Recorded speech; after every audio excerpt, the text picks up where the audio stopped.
మహోన్నతుడైన దేవ, సర్వశక్తివంతుడా, సర్వభూమికి మహారాజా, సర్వాధిపతి పైన యేసుక్రీస్తు ప్రభువా, ఇళ్ళ ప్రభావం కలిగిన మహత్యము, ఆధిపత్యము, అధికారం కలిగిన శక్తి కలిగిన గొప్ప నామకై దేవా మీకెన్నో వందనాలు, స్తుతులు, స్తోత్రాలు చెల్లించుకుంటున్నాం. నిన్న నేడు నిరంతరం ఏకరీతిగా ఉన్న దేవా, మారని, మార్పు చెందని, మాట తప్పని మా గొప్ప తండ్రి, ఈ పరిశుద్ధ పాదములతో దేవా మీకెన్నో వందనాలు, స్తుతులు, స్తోత్రాలు చెల్లించుకుంటున్నాం. ప్రేమ కలిగిన దేవా, దయగలిగిన దేవా, కరుణా సంపన్నుడైన యేసయ్యా, జీవం కలిగిన, శక్తి కలిగిన, బలం కలిగిన, పవిత్రమైన, ప్రశస్తమైన నామములకై దేవానికి ఎన్నో వందనాలు, స్తుతులు, స్తోత్రాలు చెల్లించుకుంటున్నా. మహోన్నతుడా, పరిశుద్ధుడా, నిత్య నివాసమైన యేసయ్యా, ఈ పరిశుద్ధ పాదములకై దేవా మీకెన్నో వందనాలు, స్తుతులు, స్తోత్రాలు చెల్లించుకుంటున్నా. ఎవరు సమీపించడానికి ప్రదర్శనలో మీ మార్పును రచించు అమరత్వం కలిగిన దేవుడుగా మహోన్నతమైన పరిశుద్ధ స్థలములో నివసించే తండ్రిగా, అత్యున్నత సింహాసనమును దేవుని కుడిపార్శ్వమునందు ఆశీర్వైన ప్రభువుగా, ఆకాశ మహాకాశము పట్టజాలమైన గొప్ప తండ్రిగా ప్రభువా, మీరు ముందుకై తండ్రి మీకెన్నో వందనాలు, స్తుతులు, స్తోత్రాలు చెల్లించుకుంటున్నా. శిలువ మరణాన్ని పొందిన దేవా, సమాధి చేయబడిన దేవా, సమాధిని జయించిన దేవా, అపవాదును జయించిన దేవా, సాతాను జయించిన దేవా, దెయ్యాలను జయించిన దేవా మీకెన్నో వందనాలు, స్తుతులు, స్తోత్రాలు చెల్లించుకుంటున్నా. దేవా మీరు ఎంతైనా నమ్మదగిన దేవుడిగా, గొప్ప ప్రధాన యాజకుడిగా, మా గొప్ప తండ్రిగా తండ్రి మీరు ముందుకై దేవా మీకెన్నో వందనాలు, స్తుతులు, స్తోత్రాలు చెల్లించుకుంటున్నా. దేవుడు ఆఫ్రికాల సమయంలో ప్రభా సువార్త కూడిక నిమిత్తం చేరవచ్చిన ఇద్దరులందరికీ ప్రభా మీకెన్నో వందనాలు, స్తుతులు, స్తోత్రాలు చెల్లించుకుంటున్నా. దేవాన్ని చిత్తంలో ఉన్నటువంటి బిడ్డలను ప్రభా మీరు తన మార్గాల క్షేమాన్నిచ్చి శివానికి ప్రయాణం నడిపించిన ప్రార్థన చేస్తున్నా. దేవాన్ని దాసుడు ఒంగోలు చేస్తుండగా దేవాన్ని జ్ఞాపకం చేసుకోరండి. తన ప్రయాణ మార్గం అంతలో కూడా ఈ క్షేమాన్ని ప్రభావం అనుగ్రహించి కృప చూపును ప్రార్థన చేస్తున్నా. దేవానికి వందనాలు, స్తుతులు, స్తోత్రాలు చెల్లించుకుంటున్నా. అంధకార సంబంధ శక్తుల్ని, దురాత్మ సంబంధ శక్తుల్ని యేసుక్రీస్తు వారి నామములో ప్రభా మీరు బంధించి వారి కార్యాలను లయపరచమని ప్రార్థన చేస్తున్నాం. అలానే తండ్రి కరెంటును, మలుపును, వాతావరణాన్ని మీ స్వాధీనంలో ఆధీనంలో ఉంచుకోవాల్సిందిగా ప్రార్థన చేస్తున్నాం. అలానే తండ్రి యొక్క సువార్త కూడికలో మేము కలిసి ఏక మనసుతో, ఐక్యతతో ప్రభా పాడబో పాటల్లో ప్రభా మీరు మాకు సహాయం చేయమని, తోడుగా ఉండమని దేవా మా యొక్క నైతిని ప్రభా మీరు ముట్టి దేవా మీ యొక్క చిత్తమైనటువంటి పాటలు ప్రభా మేము పాడి కొనియాడి స్తుతించగలిగిన ప్రభా సహాయం మీరు మాకు దయచేయమని ప్రార్థన చేస్తున్నాం. అలానే తండ్రి మీ దాసుడు ప్రభా మరి నిలబడుచుండగా మీరు బలపరిచి నిలబెట్టండి. ఈ చెరువు చాటున బయలుపరచుకోండి. తన నోట మీ మాటలు ఉంచండి. మీ నోటి దూరగా దేవా మీరు వాడుకొని దేవా మీరే మనం పొందుకోవాల్సిందిగా ప్రార్థన చేస్తున్నా. దేవా సువార్త కూడికలు ప్రభా మరి మీ దాసుడికి ప్రభా ఈ యొక్క లేఖనాల ద్వారా మీరు బయలుపరచబడుతున్నారు. దేవా మీరు స్పష్టంగా మాట్లాడమని ప్రార్థన చేస్తున్నా. మైకు శబ్దవంతరం ద్వారా ప్రభా ఇందులో బిడ్డలు కూడా ప్రభావ మీరు జ్ఞాపకం చేసుకోనండి. ప్రతి ఒక్కరికి ఆశీర్వాదకరంగా చేయండి. రక్షణ లేని వారికి రక్షణార్థకంగాను ప్రభా రక్షణ కలిగినటువంటి వారికి ప్రభా ఆత్మీయులుగా తల్లి పెంపాడినట్లుగా మీరు సహాయం చేయడం ప్రార్థన చేస్తున్నాం. శివంలో ఉన్నటువంటి నిబంధనలకు ప్రభా ఆశీర్వాదకరంగా, దీవెనకరంగా మీరు కూడికల ప్రభావ చేయమని ప్రార్థన చేస్తున్నాం. దేవా మీకు వందనాలు, స్తోత్రాలు చెల్లించుకుంటూ ఈ కూడిక ఆదరించి అంతవరకు ప్రభావ మీరు అధ్యక్షత వహించి యేసుక్రీస్తు వారి మార్గం ప్రభావ కూడికల ప్రభావ మీరు జరిగించుకొని మనం పొందుకోవాల్సిందిగా ప్రార్థన చేస్తున్నాం.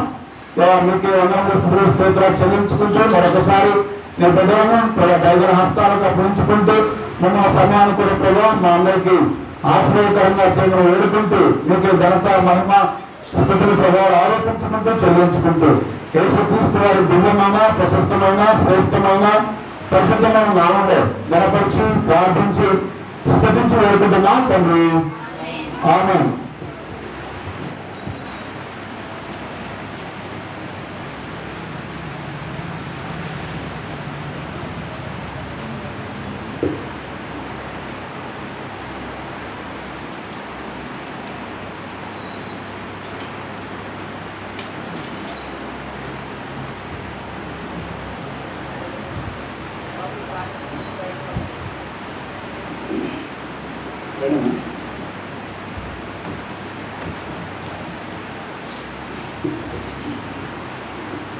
సీఎం గీతాల నుంచి పాత సీఎం పుస్తకాల్లో 335, క్రొత్త సీఎం పుస్తకాల్లో 338 పాట పాడుకుంటూ దేవుని ఆయన సువార్త ప్రకటించేవారిగా ఆయన ఘనపరిచేవారిగా ఉందాం.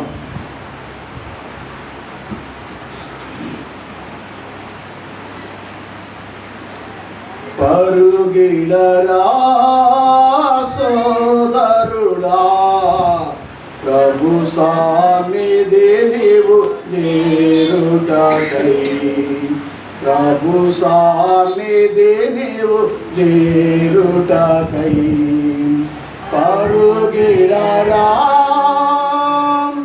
యోగ సమాప్తికి ఆగమనమునకు సూచనలెన్నో చూడుమురా.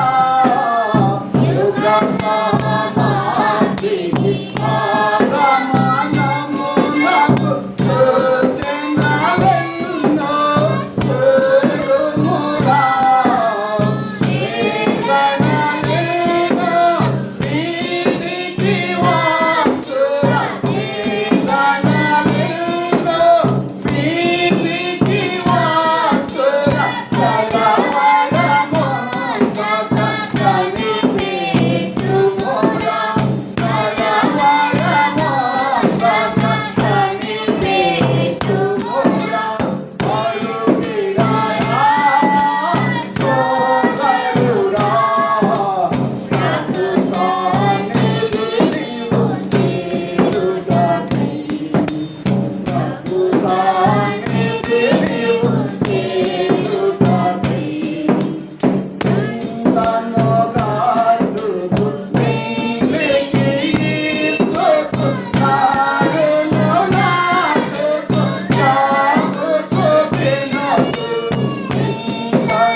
చెప్పండి.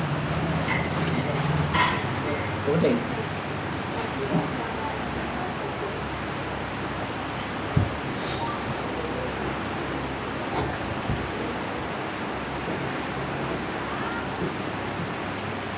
పైన ఆకాశం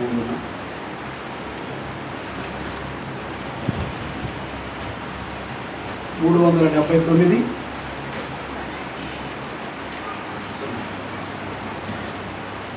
సియోన్ గీతాల్లో కొత్త సియోన్ పుస్తకాలు 379, పాత సియోన్ పుస్తకాల్లో 376.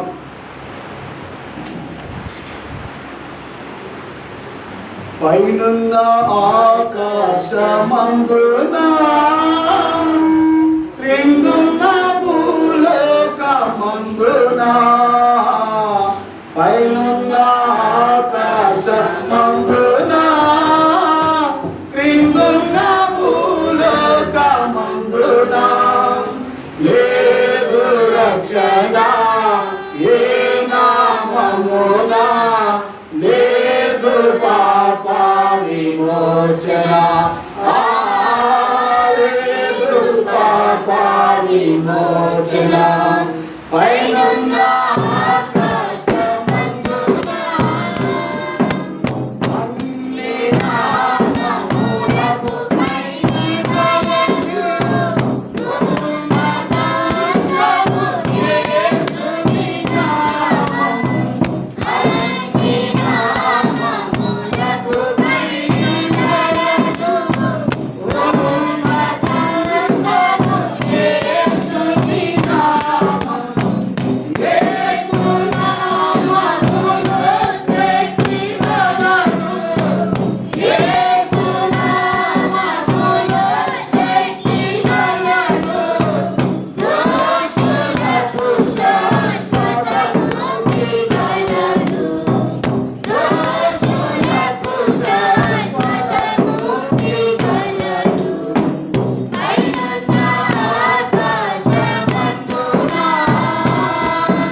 పుస్తకాల నుంచి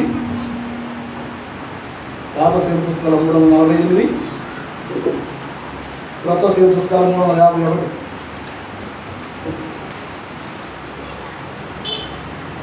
పాత సేమ్ పుస్తకాలు 348, కొత్త సేమ్ పుస్తకాలు 351.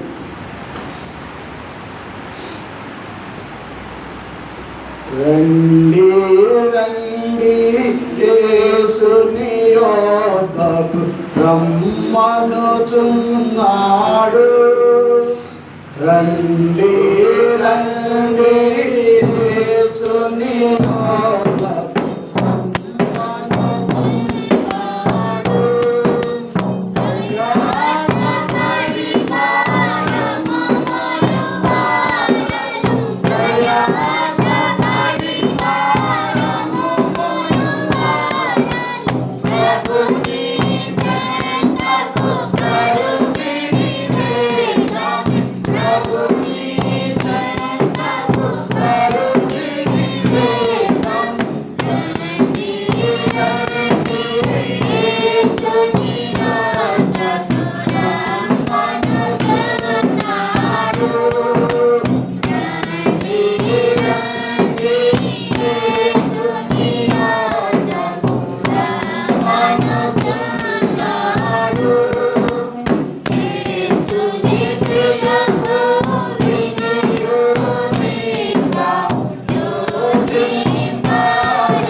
దేవుని గీతాల నుంచి 346 వచ్చి చరణమా చదివాడు.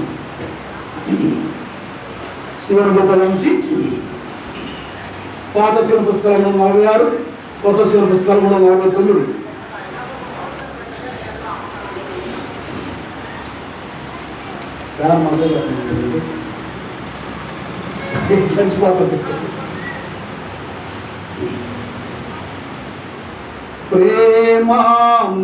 ప్రేమామృతధారల చిందిన మన యేసుకు సమమెవరు? ఆ ప్రేమామృతధారల చిందిన మన యేసుకు సమమెవరు? ప్రేమయే తానే నిలచి ప్రేమతులనే పలికి ప్రేమయే తానే నిలచి ప్రేమతులనే పలికి ప్రేమతో ప్రాణము పెట్టి ప్రేమతో ప్రాణము పెట్టి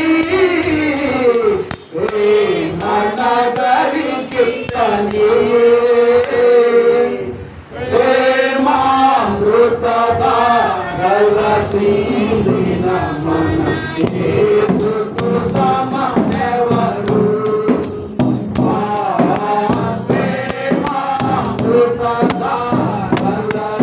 చిందిన మన యేసుకు సమమెవరు?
ప్రార్థన చేసుకుందాం.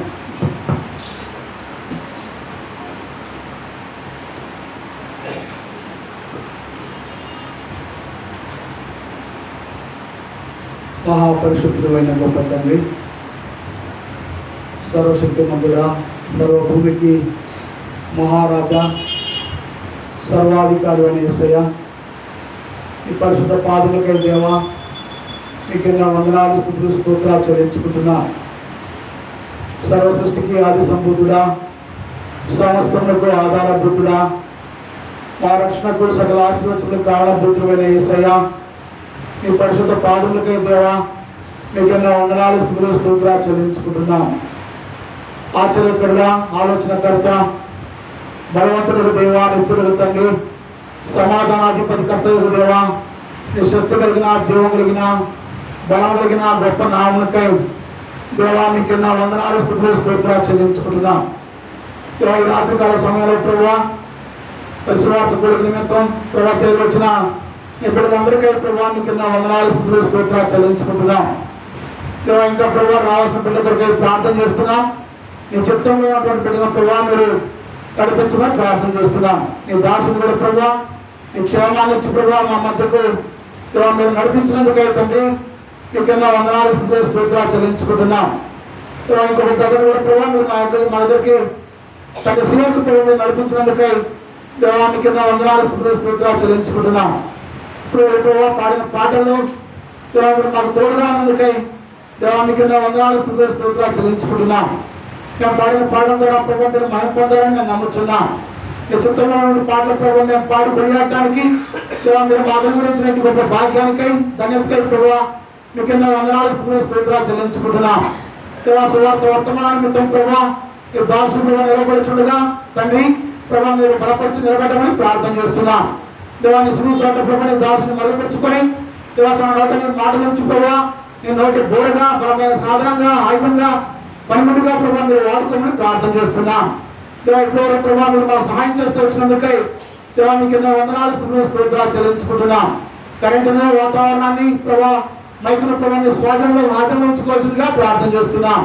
అందుకన్న సమశక్తుల్ని దురాత్మ సమశక్తుల్ని యేసుక్రీస్తు వారి నామములో ప్రభావ మీరు బంధించి వారి కార్యాల ప్రభావ మీరు లయపరచమని ప్రార్థన చేస్తున్నాం. దేవా మీకే వందనాలు, స్తుతులు, స్తోత్రాలు చెల్లించుకుంటూ ప్రభావ మేము మరొకసారి ప్రభావ నీ దాసుని నీ దైవ హస్తాలను అప్పగించుకుంటూ ముందున్న సమయాన్ని ప్రభావ మాకు అందరికీ ఆస్వాదకరంగా చెల్లి వేడుకుంటూ దేవా ఈ శబ్దాంతం ద్వారా ఉంటున్నటువంటి బిడ్డలకై స్తుతులు చెల్లించుకుంటున్నాం. దేవా ఇదిగో నీ వాక్యం వారిలో నాటండి. దేవా రక్షణ కార్యాన్ని ప్రభావాలు జరిగించండి. రక్షణ లేని వారికి రక్షణ అలాంటి రక్షణ కలిగిన వారికి ప్రభావ ఆత్మీయ ఎదుగుదల ప్రభావ మీరు అనుగ్రహించి మీరే మహిమ పొందుకోవాల్సిందిగా ప్రార్థన చేస్తున్నాం. ఈ విధంగా తండ్రి మీరు మాకు తోడుగా ఉండి సహాయం చేస్తున్నందుకై స్తుతులు చెల్లించుకుంటూ మమ్మల్ని తగ్గించుకుంటూ మీ ఘనమైన బలమైన నామమును హెచ్చించుకుంటూ పూజించుకుంటూ యేసుక్రీస్తు వారి మహోన్నతమైన పరిశుద్ధమైన అద్వితీయమైన నామములో గణపరిచి ప్రార్థించి స్తుతించి వేడుకుంటున్నాం తండ్రి. ఆమేన్.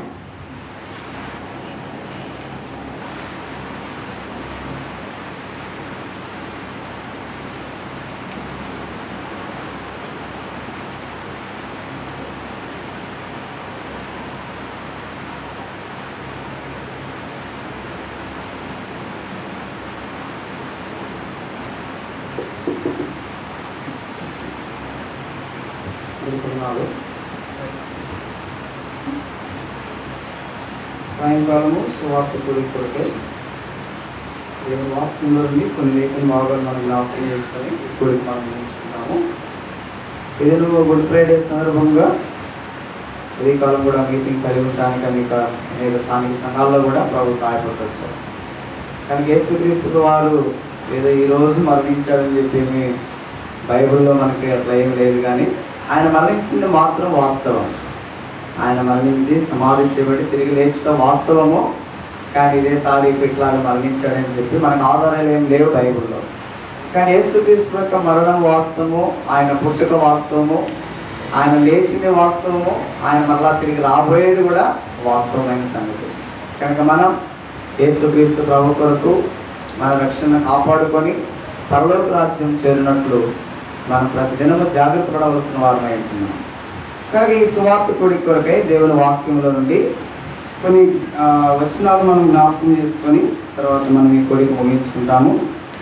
దేవుని వాక్యంలో నుండి అపోస్తలుడైన పౌలు కొరింథీయులకు రాసిన మొదటి పత్రిక 15వ అధ్యాయము 3-4 వచనాలు మనం చదువుకుంటాము. అపోస్తలుడైన పౌలు కొరింథీయులకు రాసిన మొదటి పత్రిక 15వ అధ్యాయము 3-4 వచనాలు మనం చదువుతాం.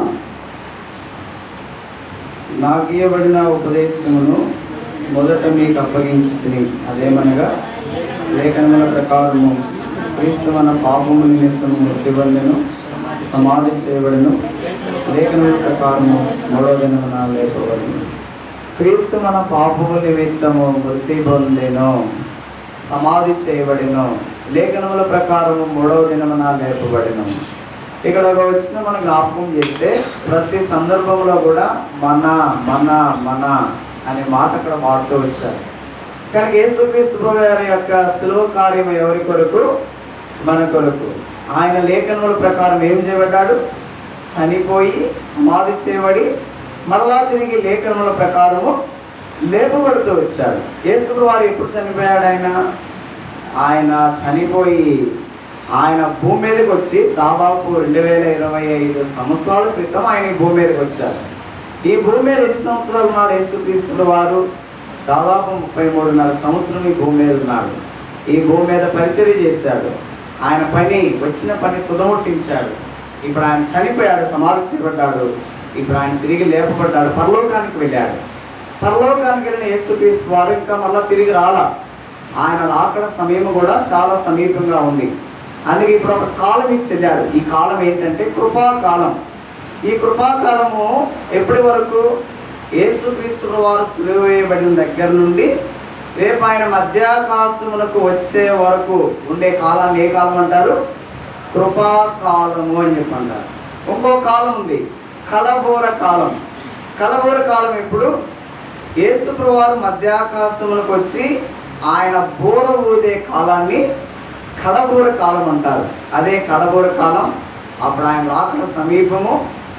మృతులైన వారందరూ కూడా లేపబడతారు.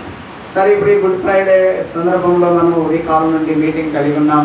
యేసుక్రీస్తు వారు శిలువలో చనిపోయిన వార్త, మరలా తిరిగి ఆయన యేసుక్రీస్తు వారు శిలువలో పలికిన మాటలు, 7 మాటలు, ఇవన్నీ కూడా ఉదయకాలం ధ్యానం చేసి ఉండొచ్చు అనేక స్థానిక సంఘాల్లో కూడా. సరే, ఇప్పుడు ఈ సువార్త కూడి కొరకై మనం ఒక వచనం మనం చదువుతూ వచ్చాము. మరలా తిరిగి చదువుతాం ఇదే భాగము. 1 కొరింథీ 15వ అధ్యాయము 3-4 వచనాలు. నాకు ఇవ్వబడిన ఉపదేశమును మొదట మీకు అప్పగించితిని, అదేమనగా లేఖనముల ప్రకారము క్రీస్తు మన పాపము నిమిత్తము మృతి పొందెను, సమాధి చేయబడెను, లేఖనముల ప్రకారము 3వ దినమున లేపబడెను. ఇక్కడ 3 మనకు జ్ఞాపకం చేయబడుతున్నాయి. యేసుక్రీస్తు ప్రభువారి యొక్క మరణం, భూస్థాపన, పునరుద్ధానములు మనకు జ్ఞాపకం చేయబడతా ఉన్నాయి. ఆయన మృతి పొంది చనిపోయి సమాధి చేయబడి మరలా తిరిగి లేపబడుతూ వచ్చాడు. సరే, ఇప్పుడు ప్రశ్న ఏంటంటే యేసుక్రీస్తు ప్రభువారు ఎవరి కొరకు చనిపోయాడు? ఇది ప్రాముఖ్యమైన సంగతి మనం తెలుసుకోవాలి. యేసుక్రీస్తు ప్రభువారు ఎవరి కొరకు చనిపోయాడు? యేసు ప్రభువారు ఎవరి కొరకు మృతి పొందాడు? యేసు ప్రభువారు ఎవరి కొరకు లేపబడ్డాడు? యేసు ప్రభువారు ఎవరి కొరకు రానై ఉన్నాడు? కనుక ఆయన ఎవరి కొరకు మృతి పొందెను అని ఆ విషయాలు మనం తెలుసుకుంటే మరి ఎక్కువగా ఆయన రాకడ కొరకై మనము సిద్ధపడే వారనుకుంటాం.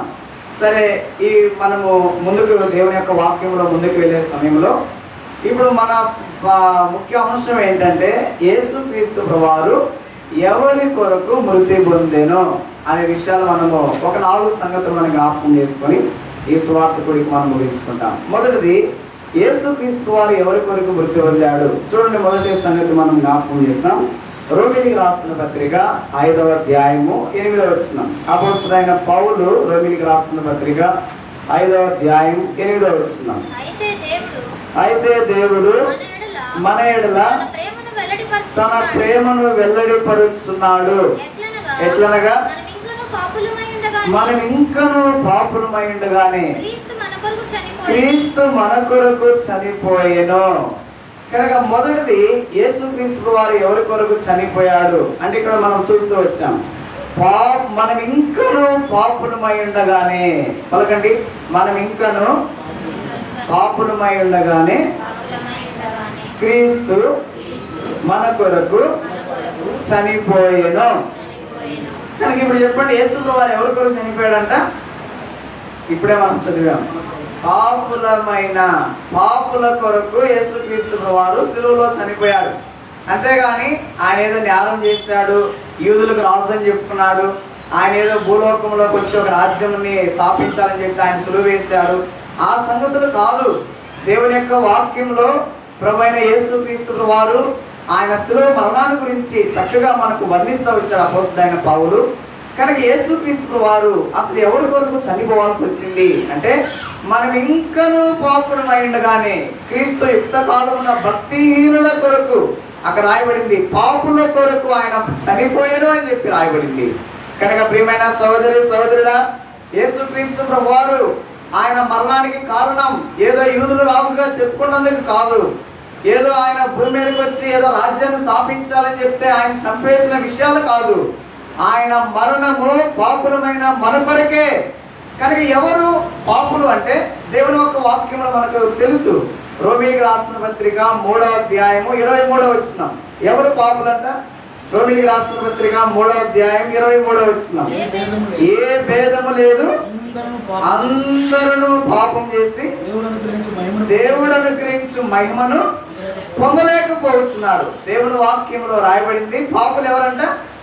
ఏ భేదం లేదు, అందరూ పాపులే. కనుక మనం అందరం కూడా పాపులం. మరి యేసుక్రీస్తు వారు పాపులమైన మన కొరకై ఆయన కలవరి శిలువలో చనిపోవడానికి ఇష్టపడ్డాడు. అందుకే ఆయన వదకు తీసుకొని రాబడిన దేవుని గొర్రె పిల్లవలే ఆయన మౌనాన్ని వహిస్తూ వచ్చాడు. పాపులమైన మన కొరకు ఆయన చనిపోయాడు. సరే, భూమి మీద ఎవరైనా నీతిమంతుడు ఉన్నాడా అంటే చూడండి, ప్రసంగి గ్రంథము 7వ అధ్యాయం 20వ వచనంలో భూమి మీద నీతిమంతుడు అనబడిన వాడు ఎవడునూ లేడు అని దేవుని వాక్యంలో మనం చూస్తాం. ప్రసంగి గ్రంథం 7వ అధ్యాయము 20వ వచనం. పాపము చేయక మేలు చేయుచుండు నీతిమంతుడు భూమి మీద ఒకడైనను లేడు. కనుక పాపులే, అందరూ కూడా పాపులే. పాపము చేయక మేలు చేయుచుండు నీతిమంతుడు భూమి మీద ఒక్కడును లేడు అంటే దేవుని యొక్క వాక్యం మనకు సెలవిస్తుంది. తల్లి గర్భం నుండి భూమి మీదకి వచ్చిన ప్రతి ఒక్క మానవుడు కూడా పాపముతోనే జన్మించాడు. మరి ఈ పాపములకు ఏంటి ఫలితం ఏంటి? మా పాపం వలన వచ్చే జీతం ఏంటి అంటే మనకు తెలుసు. రోమీయులకు రాసిన పత్రిక 6వ అధ్యాయం 23వ వచనంలో ఉంది. ఏంటి పాపం వలన కలిగే ప్రాయశ్చిత్తం ఏంటి అంటే, ఏలయనగా పాపం వలన వచ్చు జీతము మరణము. దేవుని కృపావరము మన ప్రభువైన క్రీస్తు యేసునందు నిత్య జీవము. కనుక యేసుక్రీస్తు వారు ఆయన మరణం యొక్క చరిత్ర మనం జ్ఞాపకం చేస్తే దేవుని యొక్క వాక్యములో విపులముగా రాయబడి ఉంది. యేసుక్రీస్తు వారు పాపులమైన మన కొరకు ఆయన శిలువ మీదకి వెళ్ళాడు. భూమి మీద ఏ మనుషుడు కూడా నీతిమంతుడు కాడు, ఏ మనుషుడు కూడా పరిపూర్ణుడు కాడు. అందుకే యేసుక్రీస్తు వారు ఆయన పాపలోకంలోనికి పాప శరీరాకారంతో వచ్చి పాపుల కొరకు ఆయన మరణించడానికి ఇష్టపడ్డాడు. ఒకవేళ ఇదే పాపంలో చనిపోతే ఏంటి శిక్ష అంటే, పాపం వల్ల వచ్చు జీతం మరణం. మరి ఏంటి ఆ మరణం? మనకు తెలుసు. ప్రకటన గ్రంథం 21వ అధ్యాయం 8వ వచనంలో రాయబడింది.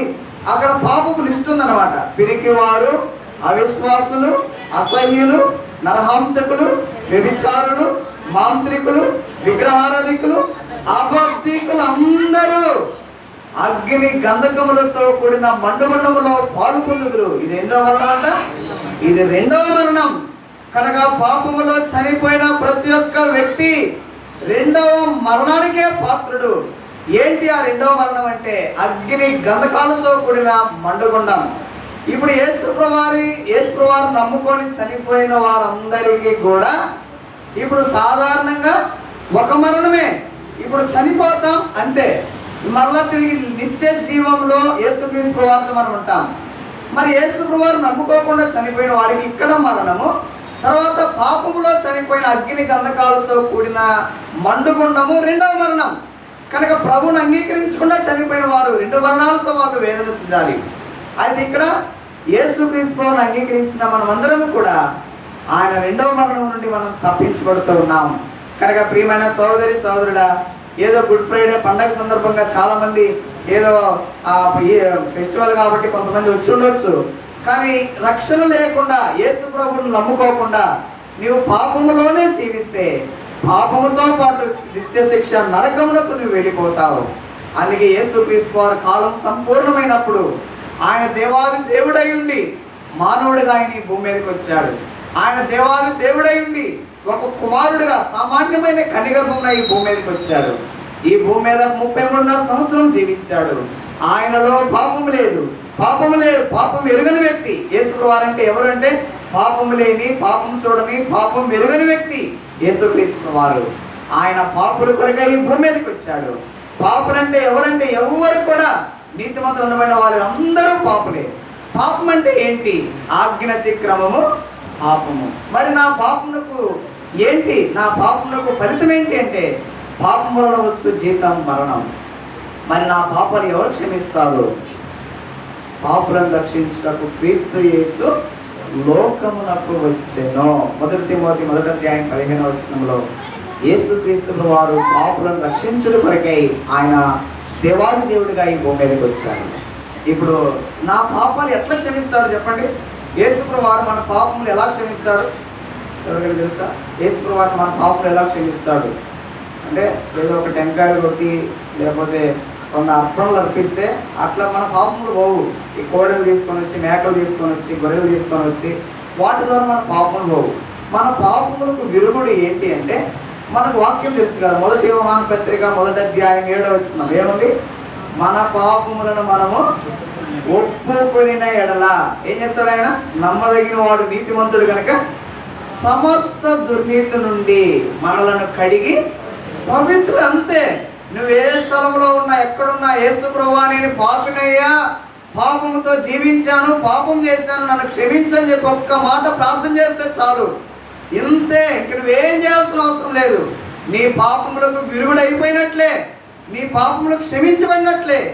అందుకే ఈ గుడ్ ఫ్రైడే శుభ సందర్భంలో యేసుక్రీస్తు వారు నీవు పాపమై ఉంటుండగా నీ కొరకు ఆయన మరణించి సమాధించబడి తిరిగి లేచాడు. ఇప్పుడు నేను రెండవ మరణం నుండి తప్పించడానికి, పాపము నుండి విడిపించడానికి, ఆ నిత్య శిక్ష నరకం నుండి తప్పించడానికి యేసుక్రీస్తు వారు నీకు బదులుగా ఆయన మరణిస్తూ వచ్చాడు. కనుక యేసుక్రీస్తు వారు ఎవరి కొరకు ఆయన మరణించాడు అంటే పాపుల కొరకు ఆయన మరణించినట్లు మనం చూస్తాం. ఆ దినాన్ని ఇప్పుడే మనము పాపులం, మన పాపములకు రావాల్సిన శిక్ష తన మీద వేసుకున్నాడు. అందుకే ఇప్పుడు రోమిలికి రాసిన పత్రిక 8వ అధ్యాయం 1వ వచనంలో కాబట్టి ఇప్పుడు క్రీస్తు యేసునందున్న వారికి ఏ శిక్షా విధి లేదు.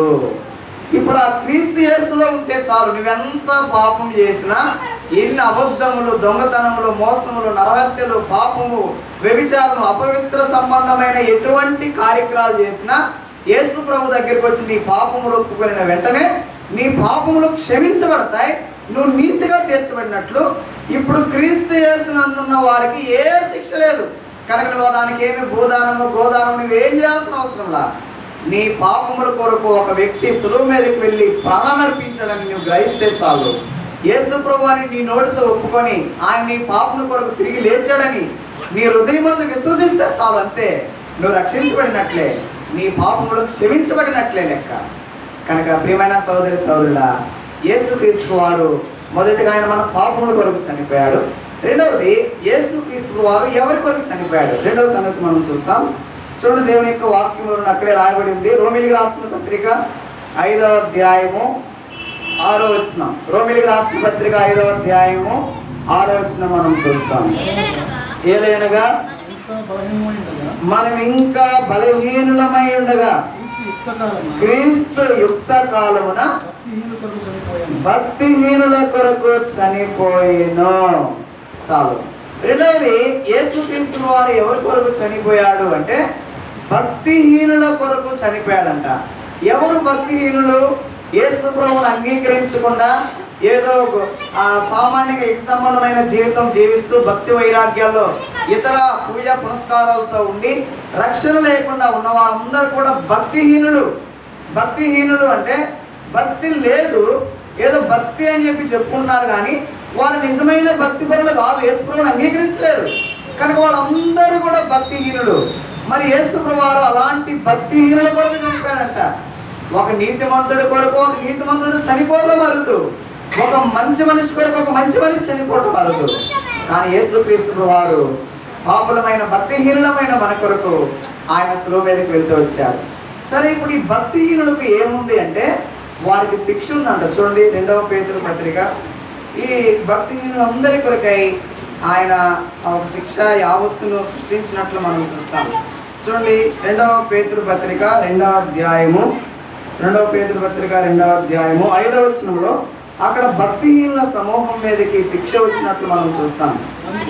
మరియు ఆయన పూర్వకాలమందున్న లోకమును విడిచిపెట్టగా భక్తిహీనుల సమూహం మీదకి జలప్రళయమును రప్పించినప్పుడు నీతిని ప్రకటించిన నోవాహును మరి 7గురిని కాపాడిన. అక్కడ చూడండి, భక్తిహీనుల సమూహము అంటే అక్కడ ఇన్పుట్లో 4 అనేసి కింద ఇచ్చాడు. ఏంటిది? లోకము మీదికి. మరి భక్తిహీనుల సమూహం మీదకి ఏమొచ్చిందంట? జలప్రళయం వచ్చింది. నోవాహు దినాల్లో అందరూ కూడా భక్తిహీనులుగానే మిగిలిపోయారు.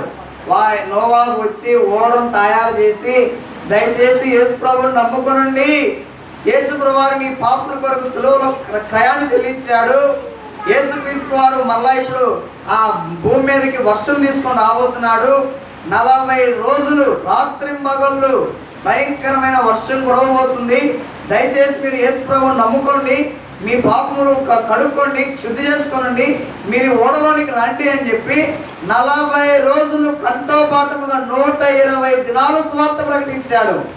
120 రోజుల్లో ఏ వ్యక్తి కూడా ఆ ప్రభువైన యేసుక్రీస్తు వారిని రక్షకుడిగా ఎవరు కూడా అంగీకరించలా. అందరూ ఎట్లా మిగిలిపోయారు? భక్తిహీనులుగానే మిగిలిపోయారు. అంటే ఇంకా ఎగతాళి చేశారు. ఏమని ఎగతాళి చేశారంటే, మీరేంటి ఓడను సిద్ధపరచుకుంటామేంటి, అసలు ఇప్పుడు వాన ఎట్లా పడుతుంది, వర్షం ఎట్లా కుదిరింది, ఆ దినాల్లో వర్షం ఏం లేదు అని వాళ్ళు ఎవరు నమ్మలా. వర్షం వస్తుంది, నీళ్ళు వస్తాయి, తుఫాను వస్తాయి, ప్రభువుని అంగీకరించాలంటే ఎవరు కూడా అంగీకరించలా. వారందరూ కూడా భక్తిహీనులుగానే మిగిలిపోయారు. ఇప్పుడు ఆ భక్తిహీనుల మీదకి ఏమొచ్చింది అంటే జలప్రళయం వచ్చింది. జలప్రళయం వచ్చినప్పుడు పిల్లలతో సహా పెద్దవాళ్ళు మొదలుకొని అందరూ కూడా జలప్రళయంలో కొట్టుకుని వెళ్ళిపోయారు. మరి ఎవరి మీదకి తీసుకొచ్చారు ఆ జలప్రళయము? భక్తిహీనుల మీదకి తీసుకొచ్చారు. మరి ఇప్పుడు ప్రియమైన సోదరుడా, ఈ భక్తిహీనులు కూడా ఒక దినము నోవాహు దినాల్లో జలప్రళయం ఉన్నట్లు ఇప్పుడు ఉన్న భక్తిహీనులు కూడా అగ్ని గంధకాలతో కూడిన మండుగుండం అనే జలప్రళయం ఉంది. అది ఎట్లా వస్తుంది? హఠాత్తుగా వస్తుంది అనమాట. ఇప్పుడు నరకానికి మీకు ఎంత తేడా అంటే 1 సెకండే తేడా. ఇప్పటికిప్పుడు నీ ప్రాణం వదిలిపోతే తక్షణమే కళ్ళు తెరిస్తే ఎక్కడ ఉంటారు మనుషుడు? నరకంలో ఉంటాడు. అంటే నరకానికి నీకు ఎంతో దూరం లేదు, ఒకే 1 సెకండ్ తేడా. ఎక్కడ కళ్ళు మూసారంటే పాతాళంలో కళ్ళు తెరుస్తారు. అందుకే యేసు ప్రభువు వారు ఏం చేశారంటే, భక్తిహీనుడుగా నోవాహు దినాల్లో ఉన్నట్లు ఎవడు కూడా ఈ జలప్రళయం అనే అగ్ని గంధకాలతో కూడిన మండుగుండంలోనికి ప్రవేశించకూడదని చెప్పి భక్తిహీనులమైన అందరి కొరకు యేసుక్రీస్తు వారు కలవసుల మీదకి వెళ్ళాడు. ఆ కలవసులు ఆయన అమూల్యమైన రక్తాన్ని చిందించాడు. భక్తిహీనులుగా ఉన్న మనల్ని ఇప్పుడు ఎలాగ స్వీకరించడానికి ఇష్టపడుతూ వచ్చాడంటే, ఇప్పుడు యేసు ప్రభువుని అంగీకరించిన వారు ఇంకెవ్వరు భక్తిహీనులుగా ఉండాల్సిన అవసరం లేదు. వారికి ఒక తరుణం ఇచ్చాడు, ఛాయిస్ ఇచ్చాడు. ఏంటి అంటే, యేసు ప్రభువుని అంగీకరించిన ప్రతి ఒక్కరికి, వారి భక్తిహీనులైనా ఎవరైనా యేసు ప్రభువుని అంగీకరించిన వారికి ప్రభు ఇచ్చిన తరుణం ఏంటంటే, యోహాను సువార్త 1వ అధ్యాయం 12వ వచనం. యోహాను సువార్త 1వ అధ్యాయం 12వ వచనం. యేసు తన్ను ఎందరు అంగీకరించురో వారికందరికి, అనగా తన నామమునందు విశ్వాసం ఉంచిన వారికి దేవుని పిల్లలగుటకు ఆయన అధికారమును అనుగ్రహించెను. చూడండి, భక్తిహీనులుగా ఉండి మరణించాల్సిన అవసరం లేదు. ఇలాంటి వారికి ప్రభు ఒక తరుణం ఇచ్చాడు. ఏంటో తరుణము? యేసు ప్రభువుని అంగీకరించిన వారందరికి కూడా దేవుని పిల్లలు అనే తరుణం ఇచ్చాడు. ఇలాంటి ఛాయిస్ ఇంకెవరు ఇవ్వలేరు. అసలు యేసు ప్రభువుని అంగీకరించిన వారికి దేవుని పిల్లలు అనే తరుణం ఇవ్వటం అసలు ఎంత శ్లాఘనీయమైన సంగతి కదా. ఎంత ధైర్యము. యేసుక్రీస్తు ప్రభు మనల్ని అంగీకరించడం ఎంతో మనకు సంతోషం అన్నమాట. కనుక ప్రభు అయిన యేసుక్రీస్తు వారు ఇలాంటి భక్తిహీనులుగా ఉండి పాపములో ఉండి నశించిపోతున్న మానవాళి కొరకై ఆయన ఇప్పుడు ఒక మంచి ట్రీట్మెంట్ ఇచ్చేశాడు. ఎవరైతే ఇంకా యేసు ప్రభువుని అంగీకరించకుండా మీ పాపములోనే జీవిస్తూ ఉన్నారో, ఎవరైతే ఇంకా భక్తిహీనులుగానే ఉండి జల ప్రళయం అనే దైవోగ్రతకు పాత్రులుగా ఉన్నారో, ఈ దినాన యేసుక్రీస్తు ప్రభువా నేను పాపిని, నా పాపుల కొరకు మీరు శిలువ మీదకి వెళ్ళారంట కదా, నా కొరకు మీరు ప్రశస్తమైన రక్తాన్ని చిందించారంట కదా, నా కొరకు మీరు చనిపోయారంట కదా, సమాధి చేయబడ్డారంట కదా, తిరిగి లేపబడ్డారంట కదా. ఈ దినాన యేసు ప్రభువుని అంగీకరించకుండా లోకంలో ఎంతో కాలం నుంచి భక్తిహీనుడిగానే జీవిస్తున్నాను, పాపంలోనే జీవిస్తున్నాను, నాలాంటి పాపికి ఏమైనా నిరీక్షణ ఉందా అని చెప్పి రాత్రి నీవు వస్తే నువ్వు ధన్యుడవు. నీ పాపములు ప్రభు దగ్గర ఒప్పుకున్న ద్వారా నీ భక్తిహీనత నుండి నువ్వు విడిపించబడతావు. దేవుని కుమారుడు, దేవుని కుమార్తె అని ముద్ర వేసుకొని వెళ్తావు. మరి యేసు ప్రభు వద్దా? ఈ రక్షణ నీకు వద్దా? భక్తిహీనుడిగానే మరణించడం నీకు ఇష్టమా? ఏమాత్రం ఎవరికి కూడా ఇష్టం ఉండదు. యేసు ప్రభువుని నమ్ముకొని పాపములు ఒప్పుకొని దేవుని కుమారునిగా కుమార్తెగా స్వీకరించడం నీవు పాతాళం నుండి తప్పించబడతావు. అందుకే యేసుక్రీస్తు వారు ఇలాంటి భక్తిహీనులమైన మన కొరకు యేసు ప్రభు వారు చనిపోయి సమాధి చేయబడి తిరిగి లేచాడు. చాలామంది ఏంటి భక్తిహీనులు అంటే వారు ఏదో యేసు ప్రభు గురించి తెలుసు కానీ వారు ప్రభువుని అంగీకరించరు. వారు మందిరానికి రారు, వాక్యం చదవరు, బైబిల్ చదువుకోరు. యేసు ప్రభు యొక్క ఈ యొక్క ఆధీనంలో ఈ పరిశుద్ధ జీవితంలో వారు ఎదగడానికి ఇష్టపడరు. సామాన్యంగా యేసు ప్రభు గురించి తెలుసు అంతే, కానీ వారు యేసు ప్రభువుకు దూరస్తులు. అలాంటి భక్తిహీనులకు కూడా యేసు ప్రభు వారు శిలువలో మరణించాడు. ఇప్పుడు దేవుని పిల్లలు అనే యోగ్యత ఇచ్చాడు. ఇప్పుడు దేవుని పిల్లలుగా చేయబడిన వారందరూ కూడా యేసుక్రీస్తు వారు వచ్చినప్పుడు సంతోషంగా నిత్య రాజ్యంలో ప్రభుతో పాటు ఉండే ధన్యత భాగ్యం ప్రభు వారికి అనుగ్రహించేవారు ఉంటారు. అందుకే యేసుక్రీస్తు వారు శిలువలో చనిపోవడానికి ఏంటి ముఖ్య కారణం అంటే, ఎవరి కొరకు ఆయన అసలు చనిపోవాల్సి వచ్చిందంటే, ఆయన మొదటిగా మనం చూస్తూ వచ్చాం పాపులమైన మన కొరకు చనిపోయాడు. రెండవది ఎవరి కొరకు చనిపోయాడంట? భక్తిహీనుల కొరకు చనిపోయాడు. అంటే వారికి యేసు ప్రభు గురించి తెలుసు కానీ వారు రక్షించబడరు. అది భక్తిహీనత. ఎంతో కాలం నుండి ఇట్లాగే చాలా మంది నామకార్థ క్రైస్తవులుగా ఉన్నారు. యేసు ప్రభు గురించి తెలుసు, ఇంట్లో పేర్లన్నీ బాగానే ఉంటాయి, లాజరు, మరియమ్మ, యేసు పాదము, యేసు రక్తం, పేర్లన్నీ ఉంటాయి. అంటే నామం అంటే ఆ పేరుకు మాత్రమే క్రైస్తవులు. నీ పేరు ఏం పేరంటే లాజరు, మంచి పేరే. మరి యేసుక్రీస్తు ప్రభు యొక్క రక్షణ కార్యం మీలో జరిగిందా? ఏమాత్రం లేదు. వాళ్ళు ఎప్పుడు మందిరానికి రారు, వాక్యం చదువురు, బైబిల్ చదువుకోరు. ఇలాంటి నామకార్థ భక్తిహీనుల కొరకు కూడా యేసు ప్రభు మరణించాడు. ఇప్పుడు నీ యొక్క నామకార్థ క్రైస్తవ జీవితాన్ని పక్కన పెట్టి యేసు ప్రభు నిజంగా నువ్వు నా పాపం కొరకు మరణించావు, నీవు నాకు ఒక మంచి తరుణం ఇచ్చావు, ఇలాంటి నామకార్థమైన నన్ను కూడా దేవుని కుమారుడుగా కుమార్తెగా చేసుకునే మంచి అవకాశం ఇచ్చావని చెప్పి ఈ రాత్రి ప్రభు దగ్గరికి వస్తే చాలు, నీ పాపం నీ యొక్క భక్తిహీనత అంతా కొట్టివేయబడుతుంది. యేసు ప్రభు రక్తం ద్వారా నీవు నీతిగా చేయబడగలవు. యేసు ప్రభు రక్తం ద్వారా నీవు నీ పాపములన్నీ కూడా క్షమించబడతాయి. ఆయన పరలోక పాపం నుండి నిన్ను విడిపించి నిత్యశిక్ష నరకం నుండి ఆయన నిన్ను తప్పిస్తాడు. అందుకే ఇప్పుడు రెండు కారణాలు మనం చూస్తూ వచ్చాము. మొదటిగా చెప్పండి, యేసుక్రీస్తు వారు ఎవరి కొరకు మరణించాడు? మొదటి చెప్పండి, పాపుల కొరకు చనిపోయాడు. రెండవది ఎవరి కొరకు చనిపోయాడు? ఆయన భక్తిహీనుల కొరకు చనిపోయాడు. సరే, మూడోది చూస్తాం.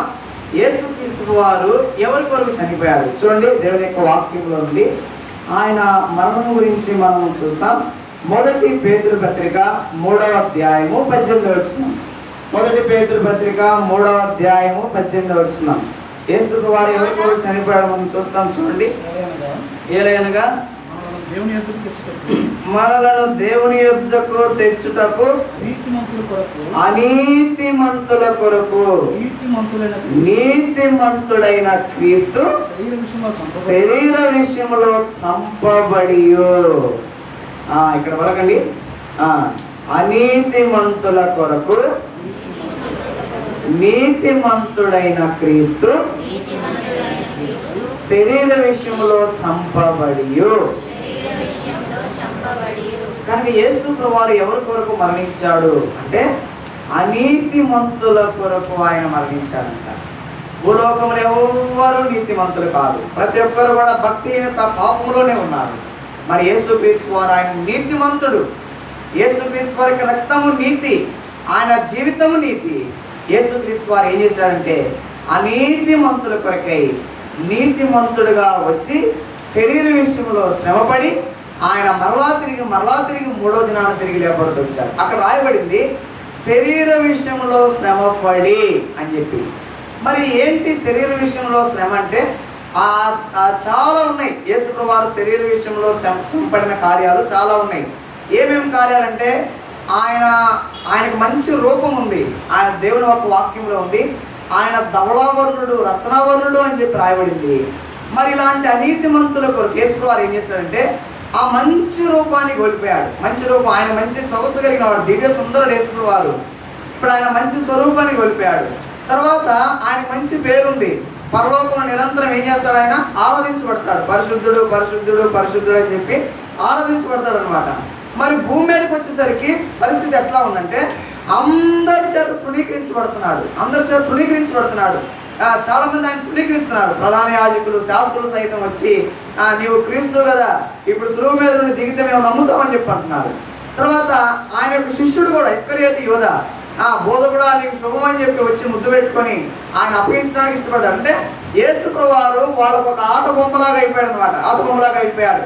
అంటే ఆయన నీతిమంతుడే, తప్పించుకోవచ్చు, అన్ని కూడా నిరూపించుకోవచ్చు. కానీ అనీతిమంతుల జాబితా ఉంది. వారికి ఎట్లాగా వారి కొరకు కూడా రక్తం చిందించబడాలని చెప్పి ఆయన అన్నింటిని కూడా ఓర్చుకుంటూ వచ్చాడు. శరీర విషయంలో కలిగిన శ్రమ సామాన్యమైన శ్రమ కాదు. మనం అనుకుంటాం ఏదో యేసు ప్రభువారు చనిపోయాడు, సమాచారం తిరిగి లేచాడు, పురాణాల్లో ఎంతో రాయబడిందని చెప్పి సామాన్యంగా తీసివేస్తాం. కానీ దాని వెనక ఎంతో భయంకరమైన కష్టం, ఎంతో భయంకరమైన శ్రమ దాని వెనక ఉంది. ఆ తర్వాత యేసు ప్రభువారి యొక్క శిలువలో వేలాలని రెండో దొంగ కూడా ఆయన అంటాడు, నీవు క్రీస్తువు కదా, నిన్ను రక్షించుకో, నన్ను కూడా రక్షించవచ్చు కదా. అంటే ఇప్పుడు అందరి చేత ఆయన తృణీకరించబడుతున్నాడు. తర్వాత యేసు ప్రభువారు ఆయన శరీర విషయంలో పడిన శ్రమ ఏంటంటే యేసు ప్రభువారంట అందరికి ఎట్లా కనపడుతున్నాడంటే ఒక వ్యాధిగ్రస్తుడిగా కనపడుతున్నాడంట. వ్యాధిగ్రస్తుడిగా ఇప్పుడు మనం చూడగానే మనుషులు చూడగానే చెప్పేయచ్చు, ఈయన ముఖం సోలిపోయి అంటే ఏదో కుష్టి ఉంది, లేకపోతే ఏదైనా క్యాన్సర్ ఉంది, లేకపోతే ఏదైనా టీబీ ఉంది, జబ్బు ఉంది, వాని యొక్క ప్రవర్తన వారి యొక్క స్థితిని కూర్చోబెట్టి మనం చెప్పేయచ్చు. మరి ఇప్పుడు యేసు ప్రభువారు జనాలందరికీ కనపడుతున్నాడంటే ఆయన ఒక వ్యాధిగ్రస్తుడిగా కనపడుతున్నాడంట. యెషయా గ్రంథం 53లో మనం చదివితే ఆయన వ్యాధిగ్రస్తుడిగా, వ్యసనాక్రాంతుడిగా, వ్యాధిని అనుభవించిన వాడుగా ఉండేను అని చెప్పి దేవుని యొక్క వాక్యంలో రాయబడింది. కనుక యేసుక్రీస్తు వారు ఆయన పాపుల కొరకై, భక్తిహీనుల కొరకై, అనీతిమంతుల కొరకై ఆయన ఇలాంటి శ్రమ ఆ శరీర విషయంలో శ్రమ పడుతూ మొదలుపెట్టి వచ్చారు.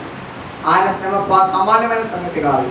తర్వాత ఆయన శరీర విషయంలో శ్రమ గురించి ఇంకా మనం చదివితే ఆయన గాయపరచుకున్న వాడుగా ఉన్నాడు. ఆయన రెఫరెన్స్ చూసుకోవడానికి ఇప్పుడు సమయం లేదు, కానీ ఆయన గాయపరచబడిన వాడుగా ఉన్నాడు. యేసు వారికి కలిగిన గాయాలన్నీ 5 గాయాలు ఉన్నాయి.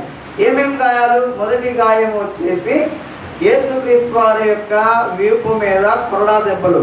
యేసు వారికి వీపు మీద ఎన్ని దెబ్బలు కొట్టారు? 1 తక్కువ 40 దెబ్బలు, అంటే 39 కొరడా దెబ్బలు కొట్టారనమాట.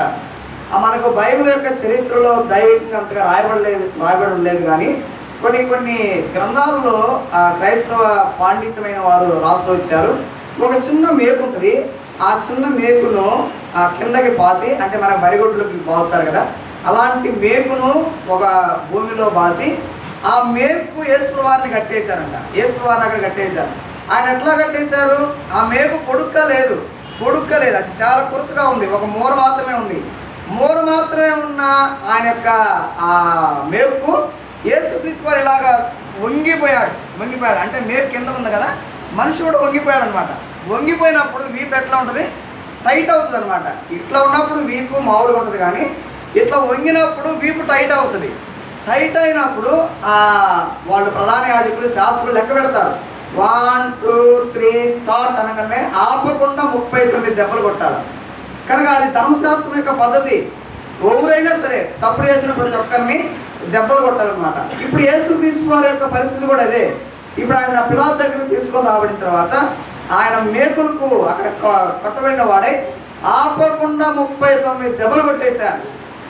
40, ఒకవేళ 40 కొట్టారంటే కొట్టిన వాడిని మళ్ళీ 40 దెబ్బలు కొట్టాలి. అందుకని కరెక్ట్గా 39 దెబ్బలు. ఆ కొరడ కొట్టినప్పుడు ఆ కొరడాలు శరీరంలో చేల్చబడి వెంటనే ఇట్లా తిప్పి మెలదిప్పి బయటికి లాగినప్పుడు ఒక మాంసపు ముద్ద బయటికి తీసుకొని వస్తుంది. అది మొదటి యేసుక్రీస్తు వారి శరీర విషయంలో పొందిన కొరడా దెబ్బలు. ఇప్పుడు ఆయన వెనక వీపు ఇంక లేదు, వీపు అనేది ఇంక కనబడట్లా. అదంతా కూడా మాంసపు ముద్దగా ఒక రక్తహీనతమైన శరీరంగా మార్చబడుతూ వచ్చింది అనమాట. అది ఇక వెనక ఇవన్నీ ఎముకలు కనపడతా ఉన్నాయి, కండరాలు కనపడతా ఉన్నాయి. వీపంతా కూడా ఇంకేం లేదు, పైన వీపంటానికి ఇంక పేరు లేదనమాట. అంతగా 39 కొరడా దెబ్బల ద్వారా వీపంతా దున్నబడుతూ వచ్చింది. తర్వాత ఇప్పుడు అదే సమయంలో మళ్ళీ సిలువ ఎత్తుకోవాలా, సిలువ మీదకి వెళ్ళాలా. ఇప్పుడు అదే 150 కేజీలు బరువు సిలువ. యేసుప్రభువారు మోసిన దూరము దాదాపు 2 కిలోమీటర్ల కంటే ఎక్కువ. యెరూషలేము నుండి గోల్గోతా వరకు దాదాపు 2 కిలోమీటర్ల కంటే ఎక్కువ యేసుప్రభువారు సిలువ మోస్తూ వచ్చారు. సరే, ఇప్పుడు చేతుల్లో చీలలు, తర్వాత ఆయన శరీర విషయంలో గాయపరచబడినవి చేతుల్లో చీలలు. ఆ చేతుల్లో చీలలు దాదాపు 9 అంగుళాల చీలలు అవి. ఆయన చేతులకు కాళ్ళకు ఆ మేకులు చీలలు పడుతూ వచ్చారు అన్నమాట. తర్వాత మూడో గాయం ఏంటంటే తలకు ముళ్ళ కిరీటం. దాదాపు 110 ముళ్ళుతోటి తయారు చేయబడిన కిరీటం. ఈ యూదుల రాజా నీకు శుభమని చెప్పి ఆయన కిరీటం పెట్టి తల మీద కొట్టంగానే దాదాపు ఒక 17 ముళ్ళు ఆయన మెదడులో దిగబడినట్లు పండితమైన శాస్త్రజ్ఞులు రాసుకొచ్చారనమాట. ఏదో సామాన్యంగా యేసుప్రభువు వారు చనిపోయాడని చెప్పి అనుకుంటున్నాం, కానీ ఆయన ఎంత బాధ అనుభవించాడో శారీరకంగా అంటే, మొదటిగా యేసుప్రభువు వారు శరీర విషయంలో బాధ అనుభవించింది మనం చూస్తే, ఆయన ముఖం అంతా స్వరూపమైన ముఖం సొగసు లేకుండా పోయింది. తర్వాత మనుషులందరి చేత ఆయన ద్వేషించబడుతున్నాడు, అంటే తృణీకరించబడుతున్నాడు. తర్వాత జనాలు చూడటానికేమో వ్యాధిగ్రస్తుడిగా కనబడుతున్నాడు. తర్వాత ఏమో గాయాలు చూస్తే ఆయన వీపంతా కొరడా దెబ్బలతోటి మాంసం ముద్ద అయిపోయింది. తర్వాత ఆయన చేతులు కాళ్ళు ఆ సిలువ కొడుతూ వచ్చారు. తర్వాత ఆ తల మీద కూడా ముళ్ళ కిరీటం పెడుతూ వచ్చారు. తర్వాత యేసుక్రీస్తు వారు చనిపోయాడా లేదని చెప్పి తెలుసుకోవడానికి 5వ గాయం ఏంటంటే ఆయన పక్కలో వెళ్ళకపోదు. అది గుండెకు గురిపెట్టి పక్కలో నుండి ఆ గుండెకు కొట్టినప్పుడు గుండెలో స్టాక్ అయిన రక్తం, నీళ్లు 2 కలిపి ఆ బళ్ళంతో పాటు బయటకు వచ్చినాయని చెప్పి దేవుని యొక్క వాక్యంలో. కనుక ఇలాగూ ఒక సామాన్యమైన మానవుడిగా ఆయన భూమి మీదకి వచ్చి మనుషుల యొక్క దౌర్బల్యం, అనీతిమంతుల వారందరి కొరకై ఆయన సిలువలో తన ప్రాణాన్ని క్రయంగా అర్పిస్తూ వచ్చాడు. ఇది నా ఏదో పండగ కదా వచ్చి కాసేపు కూర్చొని వెళ్ళిపోయామంటే కాదు. ఈ రక్షకుడైన యేసుక్రీస్తు ప్రభు నీలో ఉన్నాడా? యేసుప్రభువాన్ని అంగీకరించావు, నీ పాపములు క్షమించబడ్డాయా? అది ప్రాముఖ్యమైన సంగతి. అందుకే ఇప్పుడు మూడవదిగా మనం జ్ఞాపకం చేస్తే యేసుప్రభువారు ఎవరి కొరకు చనిపోయాడంట? అనీతిమంతుల కొరకు చనిపోయాడు. ఎందుకు అనీతిమంతుల కొరకు ఎందుకు చనిపోయాడంటే మనల్ని కూడా నీతిగా తీర్చడానికి అంట. చూడండి 2 కొరింథీ 5వ అధ్యాయము 21 వచ్చింది. 2 కొరింథీ 5వ అధ్యాయము 21 వచ్చింది. 2 కొరింథీ 5వ అధ్యాయం 21 వచ్చింది. ఎందుకనగా మనం ఆయన యందు దేవుని నీతి అగునట్లు పాపమెరుగని ఆయనను మన కొరకు పాపముగా చేశాను. ఎందుకు యేసుప్రభువారు శిలువలో మరణించాడంటే అనీతిమంతులైన మనల్ని ఇప్పుడు దేవుని నీతిగా చేయటానికి ఆయన మనకు బదులుగా ఆయన శిలువ మీదకి వెళ్ళాడు. సామాన్యంగా ఒక నీతిమంతుడి కొరకు ఒక నీతిమంతుడు చనిపోవడం అరదు, ఒక మంచి మనిషి కొరకు ఒక మంచి మనిషి చనిపోవటం అరదు.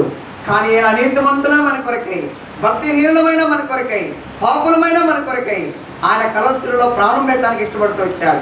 ఆయన వీపున కొరడా దెబ్బలు, చేతుల్లో చీలలు, కాళ్ళల్లో మేకులు, తల మీద ముళ్ళ కిరీటం, ముఖం మీద ఉమ్మి ఆయన వీపంతా కూడా దున్నబడుతూ వచ్చింది. ఆయన శరీరంలో ఎక్కడ కూడా చూడటానికి ఈ శరీరం, ఈ ఏళ్ళు, ఈ కాళ్ళు, ఈ దేహం బాగుంది అని చెప్పి చెప్పడానికి ఏది కూడా లేదంట. దేవుడి వాక్యంలో రాయబడింది, ఆయన మనుషులు చూడనొల్లని వాడు ఆయను. శరీరంలో ఏది కూడా ఏ పార్ట్ కూడా చూడటానికి వీలేదు, సమస్తము కూడా కోల్పోతూ వచ్చాడు. ఎందుకొరకు ఇంత ప్రయాణి చెల్లించాడంటే ఒక నీతిమంతుడు నీతిమంతుడిగా మార్చడానికి, ఒక భక్తిహీనుడు దేవుని కుమారుడుగా మార్చబట్టడానికి, ఒక పాపములో ఉన్నవాడు పాపము నుండి విడిపించబడి నిత్య శిక్ష నరకం నుండి తప్పించబట్టడానికి ఆ యేసుక్రీస్తు వారు మన కొరకు ఆయన కలువసిలో మరణించారు. కనుక ఇలాంటి అనీతిమంతులందరినీ కూడా నీతిమంతులుగా చేర్చడానికి, మరి అనీతిమంతులు ఎట్లా అయ్యారంటే అపరాధం పెట్టేయారంట. రోమిలికి రాసిన పత్రిక 4వ అధ్యాయము 25వ వచనం. ఈ అపరాధమును బట్టే ఇలాంటి అనీతిమంతులం అయ్యాం. మరి యేసుక్రీస్తు వారు మన నీతిమంతులుగా తీర్చడానికి లేపబడ్డాడని మనం అక్కడ చదువుతాం. ఆయన మన అపరాధముల నిమిత్తము అప్పగింపబడి మనల్ని నీతిమంతులుగా తీర్చుటకై లేపబడెను. కనుక యేసుక్రీస్తు ప్రభువారు ఆయన మనల్ని నీతిమంతులుగా తీర్చడానికి కొరకై లేపబడుతూ వచ్చారు. ఆయనలో పాపం లేదు, ఆయన సొగసు, ఆయన స్వరూపము. సాధారణంగా యేసువారి యొక్క వర్ణ మీకు తెలుసో తెలియదు కానీ పరమగీతాలు రాయబడి ఉంది. వేరు ప్రియుని కన్నా నీ ప్రియుని విశేషమేమి, నా ప్రియుడు ధవళావర్ణుడు రత్నావర్ణుడు. 10,000 మంది పురుషులు అతను గుర్తించవచ్చు. ఆయన ఉంటే 10,000 మంది పురుషులు అతను గుర్తించవచ్చుంట. ఆయన శిరస్సు అపరంజి వంటిది, ఆయన తల వెంట్రుకలు కాకపక్ష కృష్ణ వర్ణములు, అతని చెక్కిళ్ళు పరిమళ పుష్ప స్థానములు, అతని వైఖరి లెబానున పర్వత తుల్యం, అతని కాళ్ళు మేలిమి బంగారు మట్టల నిలిపిన చలవరాతి స్తంభములు, అతడు అతి కాంక్షణీయుడు, అతని పెదవుల మీద దయారస్తం పోయబడి ఉన్నది. ఇతడే నా ప్రియుడు, ఇతడే నా స్నేహితుడు, ఇతడే నా విమోచకుడు. కనుక ఇలాంటి ప్రేమ కలిగిన రక్షకుడు, ఇంతగా స్వరూపము సొగసు కలిగిన ధవళావర్ణుడైన యేసుక్రీస్తు వారు మనుషులందరి పాపం కొరకు శిలువ మీదకి వెళ్ళినప్పుడు యెషయా గ్రంథం 53లో రాయబడి ఉంది, అతనిలో స్వరూపము లేదు, అతనిలో సొగసు లేదు, అతడు మనుషులు చూడనున్న వాడాయను, వ్యాధించబడిను, బాధించబడిను, వదలు తేబడి వాళ్ళకి గొర్రెపిల్ల మౌనాన్ని వహించెను. అతడు వదలు తేబడిన గొర్రెపిల్లలు మౌనాన్ని వహించిన అతను నలగొట్టుట యెహోవాకు ఇష్టమాయెను. సాధారణంగా స్కూల్లో టీచర్ పిల్లవాడిని పెట్టిందనుకో, పిల్లవాడు ఏడ్చుకుంటూ ఇంటికి వచ్చాను, తల్లిదండ్రులు ఏమంటారు, మా పిల్లవాడు ఎందుకు కొట్టావు, మేమే ఎంతవరకు కొట్టలేదు, నువ్వు ఎట్లా కొట్టావని చెప్పి టీచర్ మీద తగాదుకు వెళ్తారు. కానీ యేసుక్రీస్తు వారు శిలువలో మన కొరకే కొట్టబడినప్పుడు తండ్రి అయిన దేవుడు చూస్తూ ఊరుకున్నాడంట, ఏం మాట్లాడాల. కుమారుడు నీ చేతుల్లో చీరలు కొట్టింది ఎవరు, నీ కాళ్ళలో మేకులు కొట్టింది ఎవరు, నీ వీపుని ఇలా దున్నింది ఎవరు, ఎవరు ఏమాత్రం కూడా ప్రశ్నించలా. ఎందుకంటే ఇలాంటి అనీతిమంతులు అందరూ కూడా యేసు ప్రభువు యొక్క రక్తం ద్వారా నీతిగా చేయబడాలని చెప్పి ఆ కుమారుని మన కొరకే చేవిడుస్తూ వచ్చాడు. అందుకే ఆయన పలికిన మాటల్లో 4వ మాట, నా దేవా నా దేవా నన్నెందుకు చేవిడిచితివి. కనుక తండ్రి అయిన దేవుడు మానవులైన మన కొరకై తన కుమారుని చేవిడిచిపెట్టాడు. ఎందుకంటే భూలోకంలో అందరూ పాపులుగా ఉన్నారు, అందరూ అనీతిమంతులుగా ఉన్నారు, బలహీనులుగా భక్తిహీనులుగా ఉన్నారు. వారందరి పాప క్రయాన్ని కొరకు తన కుమారుని భూమి మీదకి పంపించారు.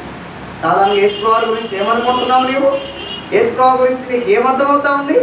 యేసుప్రభు ఎవరు అంటే ఆయన దేవుడు ఏర్పరచుకున్న వాడు, ఆయన దేవుని ప్రియ కుమారుడు, ఆయన భూమి మీదకి పంపించబడ్డాడు మానవుడి కొరకై. సామాన్యంగా ఆయన నరుడు కాడు, ఆయన దేవుడైన దేవాది దేవుడుగా ఉండి నరుడు ఆకారంలో భూమి మీదకి వచ్చాడు.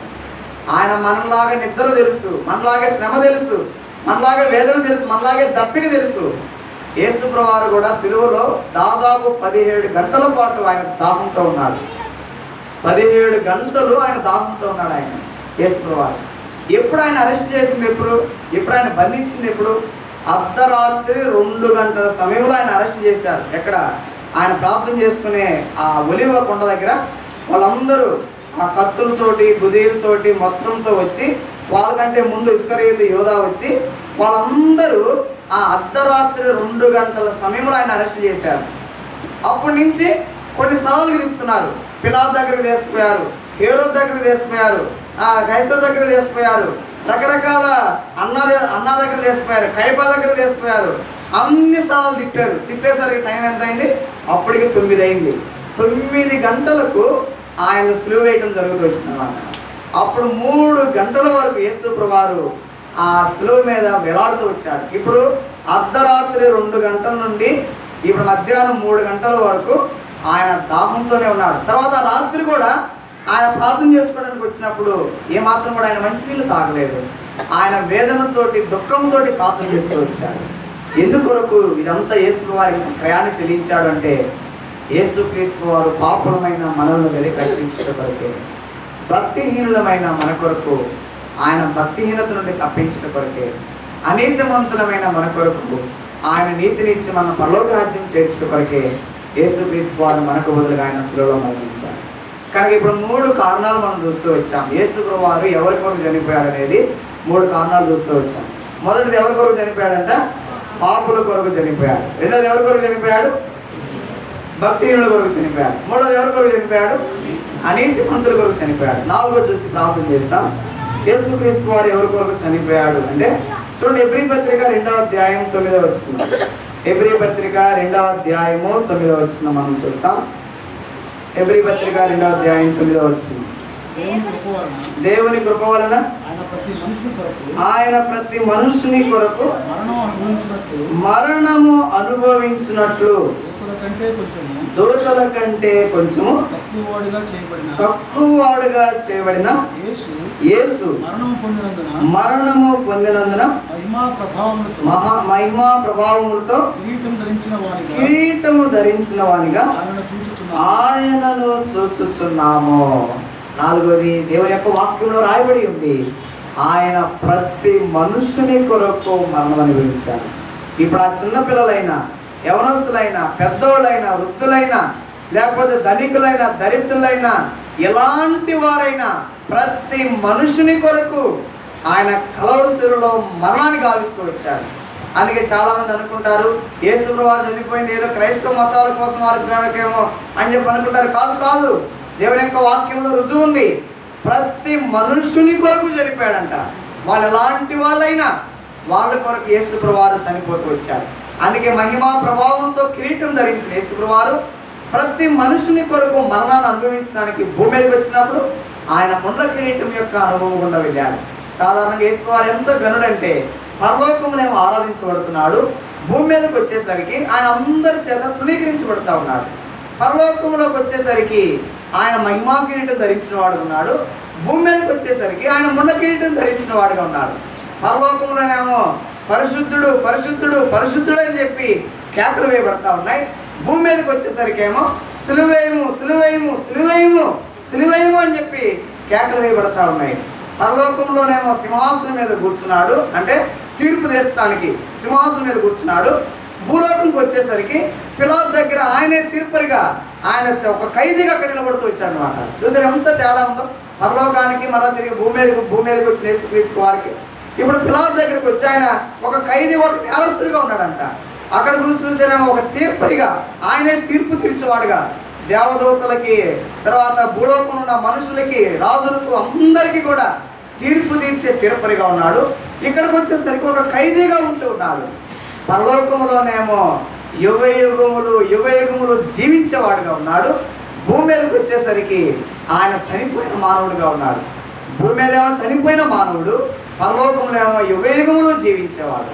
కనుక ఇలాంటి మహామహుడు ప్రతి మనుషుని కొరకు చనిపోయాడు. అందుకే మనం ఏం చేయాలంటే ఇక జీవించే వాళ్ళు ఇక మీదట వారి కొరకు కాదు, ఎవరి కొరకు జీవించాలని చూడండి. 2 కొరింథీ 5వ అధ్యాయం 15వ వచనం ముగిస్తాం. 2 కొరింథీ 5వ అధ్యాయము 15వ వచనం. 2 కొరింథీ 5వ అధ్యాయం 15వ వచనం. జీవించువారు ఇక మీదట ఇక మీకోసం వద్దు, మీకోసం ఫుల్ స్టాప్ పెట్టేసేయాల. ఎందుకంటే ఇంతవరకు మీరు భక్తిహీనులు కానీ, పాపులు కానీ, అనీతిమంతులు కానీ మిగిలిపోయారు. మరి ఇప్పుడు ఎవరి కొరకు జీవించాలా? తమ నిమిత్తము మృతి పొంది తిరిగి లేచిన వాని కొరకే జీవించుటకు ఆయన అందరి కొరకు మృతి పొందాను. ఇది నా ప్రియమైన సోదరులు ఎవరైనా కావచ్చు, స్త్రీవైనా, పురుషుడైనా, చిన్నపిల్లవైనా, బాలకుడైనా, బాలుడైనా, ఎలాంటి వాడువైనా యేసు ప్రభువు నీ కొరకే చనిపోయాడు. అందుకే దేవుని యొక్క వాక్యంలో ఉంది, ప్రతి మనుషుని కొరకు ఆయన మరణించాలని చెప్పి రాయబడింది. ప్రతి మనుషుడు అంటే ఆదాము దగ్గర నుండి ఇప్పటి వరకు చనిపోయిన వాళ్ళ కొరకు, భూమి మీద జీవిస్తున్న వారి కొరకు, పుట్టబోయే వాళ్ళ కొరకు, పుట్టి చనిపోయిన వాళ్ళ కొరకు, ప్రతి ఒక్క మానవాళి అందరి కొరకై శిలువలో ప్రశస్తమైన రక్తం చిందించబడింది. ఆయన ప్రతి మనుషుని కొరకు శ్రమ అనుభవించాడు, తన పని అంతా తుదముట్టించాడు. ఇప్పుడు ఇలాంటి వారందరినీ కూడా తన కుమారులుగా స్వీకరించాడు, పరలోకానికి వెళ్ళిపోయాడు. ఈ రాత్రి నీవు యేసుక్రీస్తు వారిని రక్షకుడిగా అంగీకరిస్తే నువ్వు ధన్యుడవు. నువ్వు ఇంకా భక్తిహీనుడుగానే ఇక ఉండాల్సిన అవసరం లేదు.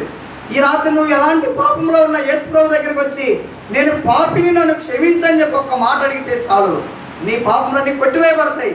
నేను ఇక్కడ అనీతిమంతునిగా ఉన్నాను, ఈ పాపం చేశాను, ఈ దొంగతనం చేశాను, ఈ మోసం చేశాను, ఎట్లాగా నా పాపను ఎట్లా క్షమించబడతాయని చెప్పి నువ్వేం వేదన చెందాల్సిన అవసరం లేదు. నువ్వు ఎలాంటి అనీతిమంతుడు అయినా యేసుక్రీస్తు వారు నీ కొరకై నీతివంతమైన రక్తాన్ని చిందించాడు. యేసు ప్రభువా నన్ను కడుగు, నన్ను పవిత్రపరచని చెప్పి ప్రార్థన చేస్తే చాలు. యేసు ప్రభువారు నీ పాపానికి ఎప్పుడు జ్ఞాపకం చేసుకోడంట. ఎంతగా తీసేస్తాడో తెలుసా నీ పాపములు? పడమటికి తూర్పుకి ఎంత దూరమో, యేసు ప్రభువారు కూడా మన అతిక్రమాలు అంత దూరం చేస్తాడంట. మనమైతే జ్ఞాపకం చేసుకుంటాం, నువ్వు అది చేసావు ఇది చేసావు అని చెప్పి జ్ఞాపకం చేసుకుంటాం. కానీ యేసు ప్రభువారు క్షమించిన దాంట్లో మనం చూస్తే నీ పాపంలో ఒక్కసారి ఒప్పుకున్న తర్వాత వాటన్నిటిని ఏం చేస్తాడంట? పడమటికి తూర్పుకి ఎంత దూరం అంత దూరం చేసేస్తాడంట. నీ అతిక్రమాలన్నీ క్షమించి వేస్తాడంట. యెషయా గ్రంథంలో అంటాడు, నేనే నా చిత్తానుసారంగా నీ పాపములను, నీ అతిక్రమలను తుడిచివేస్తున్నాను, నీ పాపం ఇంకెప్పటికీ నేను జ్ఞాపకం చేసుకోను. ఈ రాత్రి నువ్వేదో భక్తి చేస్తున్నావు అన్న భ్రమలో ఉన్నావేమో, యేసు వారికి దూరస్తుడుగా ఉన్నావేమో. నువ్వు భక్తిహీనతను విడిచి యేసు ప్రభు దగ్గరికి వస్తే యేసు ప్రభు నీ భక్తిహీనతను బాగు చేస్తాడు. నువ్వు పాపంలో ఉండి చనిపోతే నిత్య శిక్ష నరకానికి వెళ్తావు. రోజు ఒక పాపం చేస్తే, రోజు ఒక అబద్ధం ఆడితే నెలకెన్ని 30, వారానికి ఎన్ని 7, సంవత్సరానికి ఎన్ని 365, లీప్ సంవత్సరంతో 366. ఒక్క అబద్ధమే ఇన్ని 366 అయితే ఇప్పుడు నీ వయసు ఎంత? రోజు ఒక అబద్ధమేనా? ఎన్ని అబద్ధాలు ఉన్నాయి?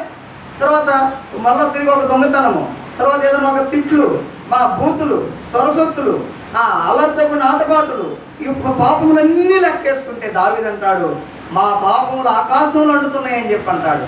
మరి ఇన్ని పాపాలు ఏ మనుషుడు తీసేస్తాడు ఉచితంగా? ఇంత పరిహారం నీకు ఎవడు తీసేస్తాడు? ఎవరు బాగు చేస్తారు నిన్ను? నీతిమంతుడు చనిపోవటం అరుదైతే యేసు ప్రభువు ఉత్తమ పురుషుడిగా, కేవలం ఆయన స్పెషలిస్ట్ అనమాట. పాపులు ఉన్న వారి కొరకు ఆయన డాక్టరు, వైద్యుడు. ఆయన మంచి పాపుల కొరకు ఆయన వైద్యుడు, మంచి స్పెషలిస్ట్ యేసు ప్రభువు. ఎవరైతే అనీతిమంతులుగా ఉన్నారో వారి కొరకే వచ్చాడు, ఎవరైతే భక్తిహీనులుగా ఉన్నారో వారి కొరకే వచ్చారు, ఎవరైతే ప్రతి మనుషుడిగా భూమి మీద జీవిస్తున్నారో వారి కొరకు ఆయన భూమి మీదకి వచ్చి వారికి చేయాల్సిన ట్రీట్మెంట్ చేసేసాడు. 33వ సంవత్సరం జీవితంలో ఆయన పాపం లేకుండా, పాపం చేయకుండా ఒక మనిషి ఎలాగ జీవించాలో జీవించి చూపించి చివరికి ఆయన శిలువ మీదకి వెళ్ళి తన ప్రాణం అంతటిని కూడా బలిగర్పించాడు. ఆయన సమాధి చేయబడి తిరిగి లేచాడు. ఈ రాత్రి నువ్వు ఎలాంటి పాపమైన ప్రభు దగ్గరికి వచ్చి, దేవా నేను పాపినే నన్ను క్షమించంటే ప్రభు నీ పాపాలు క్షమించిందని నీతిగా తెలుస్తాడు. కనుక ఏదో సామాన్యంగా వచ్చి వెళ్ళిపోతే కుదరదు. కానీ నువ్వు ఈ రాత్రి ప్రాణం విడిచిపెట్టినా నిత్య శిక్ష నరకం నుండి తప్పించబడతావు. యుగయుగంలో పరలోక రాజ్యంలో ఉండే ధన్యత భాగ్యం నాకు కనిపిస్తాడు. అందుకే చివరికి అపోస్తలుడైన పౌలు అంటాడు, ఆయన ఈ భూలోకంలో జీవించినంత కాలం ప్రతి దుష్కార్యం నుండి తప్పించి నన్ను పరలోక రాజ్యం చేస్తే బాగుండు అని చెప్పి అంటాడు. చూడండి, అది చాలా అద్భుతమైన మాట. 2వ తిమోతి పత్రిక 4వ అధ్యాయము ఆయన అది కోరుకుంటాడు అనమాట. అది ప్రభు నన్ను అట్లా చేస్తే బాగుండని, రక్షిస్తే బాగుండు అని చెప్పి అంటాడు. 2వ తిమోతి 4వ అధ్యాయం 18 వచ్చినాం. 2వ తిమోతి 4:18 ప్రభువు ప్రతి దుష్కార్యం నుండి నన్ను తప్పించి తన పరలోక రాజ్యములకు చేరినట్లు నన్ను రక్షించును. యుగయుగములు ఆయనకు మహిమ కలుగును గాక. ఆమేన్. ఇప్పుడు ఆయన తన జీవితంలో నిరీక్షణ ఏంటంటే ప్రభు నన్ను ప్రతి దుష్కార్యం నుండి తప్పించి తన నిత్య మహిమలో చేస్తే బాగుండనేది. మరి ఇలాంటి నిరీక్షణ లేకుండా యేసుక్రీస్తు వారు ఆయన ఇప్పుడు సమాధిలోకి వెళ్ళిపోయాడు. సమాధిలో ఉన్న తర్వాత ఇప్పుడు ఆయనకి సమాధిలో లేడు. చనిపోయిన వ్యక్తి సమాధులు, ఇప్పుడు చూడండి, చనిపోయిన వ్యక్తులందరూ బాడీలు ఎక్కడ ఉంటాయి? సమాధిలో ఉంటాయి. ఇప్పుడు యేసుప్రభువారు ఇదే శుక్రవారం చనిపోయాడు, దాదాపు 9 గంటలకు సిలువేయబడ్డాడు. ఇప్పుడు ఆయన సమాధిలో ఒక నారబట్ట మొత్తం కూడా చుట్టి ఆయన సమాధిలో పెట్టారు. కొత్త సమాధి, అది ఒక రాతి సమాధిలో పెట్టి రాయి పొల్లించి వచ్చేసారు. ఇప్పుడు అనుకుంటున్నారు అందరూ ఆయన సమాధిలోనే ఉన్నాడు అని చెప్పి. ఆయన 3 రోజులు సమాధిలో లేడు. యేసుప్రభువారు 3 రోజులు ఆయన సమాధిలో లేడు. మరి ఎక్కడికి పోయాడంటే ఆయన కింద పాతాళంకు కిందకి వెళ్ళిపోయాడు. భూమి మీద 4 స్థలాలు ఉన్నాయి. భూమి కింద 4 స్థలాలు ఉన్నాయి. ఏమేమి స్థలాలు అంటే, మొదటిది పాతాళపు పరదేశం అన్నమాట, పాతాళపు పరదేశం. రెండవది పాతాళం, మూడవది అగాధం, నాలుగవది కటిక బిలం అంటే చీకటి బిలం. ఈ 4 స్థలాలు భూమి కింద ఉన్నాయి. ఈ స్థలాల్లో కూడా ఎవరెవరు ఉంటారంటే, పాతాళపు పరదేశంలోనేమో ఇంతకుముందు పాత నిబంధన భక్తులు ఉన్నారు కదా, అబ్రహాము, ఇస్సాకు, యాకోబు, ఎలీషా, సంసోను, వీళ్ళందరేమో పాతాళ పరదేశంలో ఉంటారు. వాళ్ళు సమూయేలు కర్ణపిశాచి స్త్రీ పిలిచినప్పుడు ఎక్కడి నుంచి వచ్చాడు? ఆయన కింద నుంచి వచ్చాడు, పాతాళంలో నుండి వచ్చాడు అనమాట. అంటే పాతాళ పరదేశంలో ఉన్నారు. మరి రెండో ప్లేస్ ఏమో పాతాళం. పాతాళంలో ఎవరు ఉంటారంటే యేసు ప్రభువుని నమ్ముకోకుండా చనిపోయిన ప్రతి వ్యక్తి పాతాళంలో ఉంటాడు. మరి అగాధంలో ఎవరు ఉంటారు అంటే అగాధంలో దయ్యాల ఆత్మలు ఉంటాయి. దయ్యాల ఆత్మలు, దెయ్యం పట్టింది అంటారు కదా, దయ్యాలు ఉన్నాయి నిజంగానే. దయ్యాల ఆత్మలు అగాధంలో ఉంటాయి. కటిక బిలములు ఎవరుంటారు? కటిక బిలములు ఎవరుంటారంటే విడిచిపెట్టబడిన దేవదూతలు కటిక బిలములు ఉంటారు. ఇప్పుడు ఈరోజు శుక్రవారం చనిపోయాడు యేసుప్రభువారు.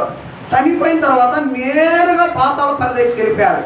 అందరూ అనుకుంటారు ఆయన సమాధిలోనే ఉన్నాడని చెప్పి. సమాధిలో లేడు, ఆయన కింద పాతాళ పరదేశికి వెళ్ళిపోయాడు.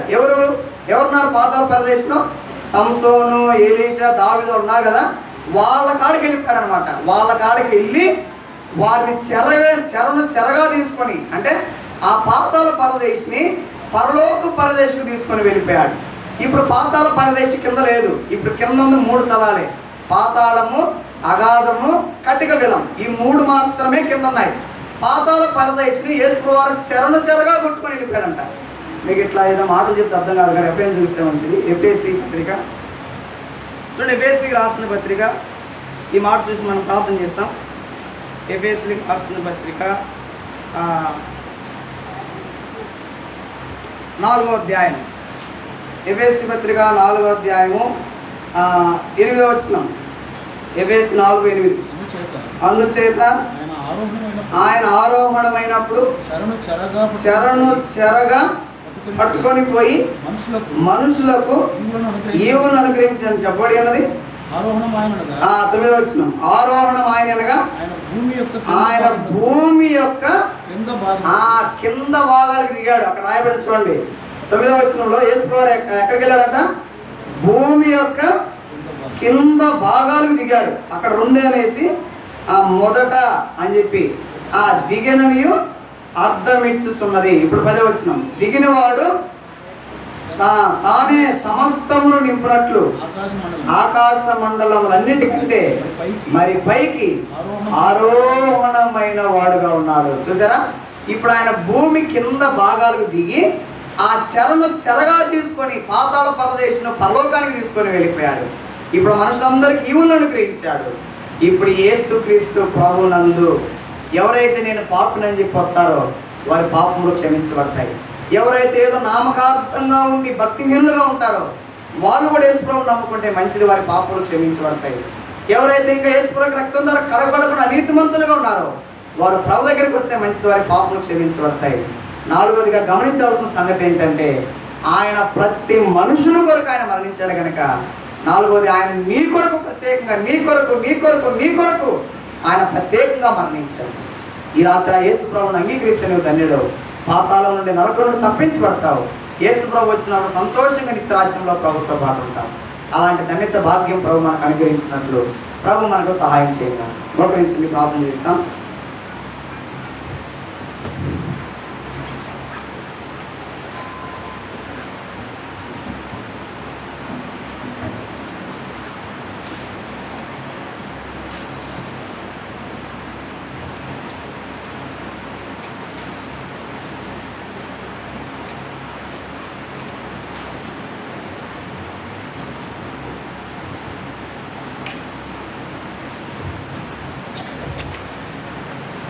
ఒక క్షణం పడుతుంది.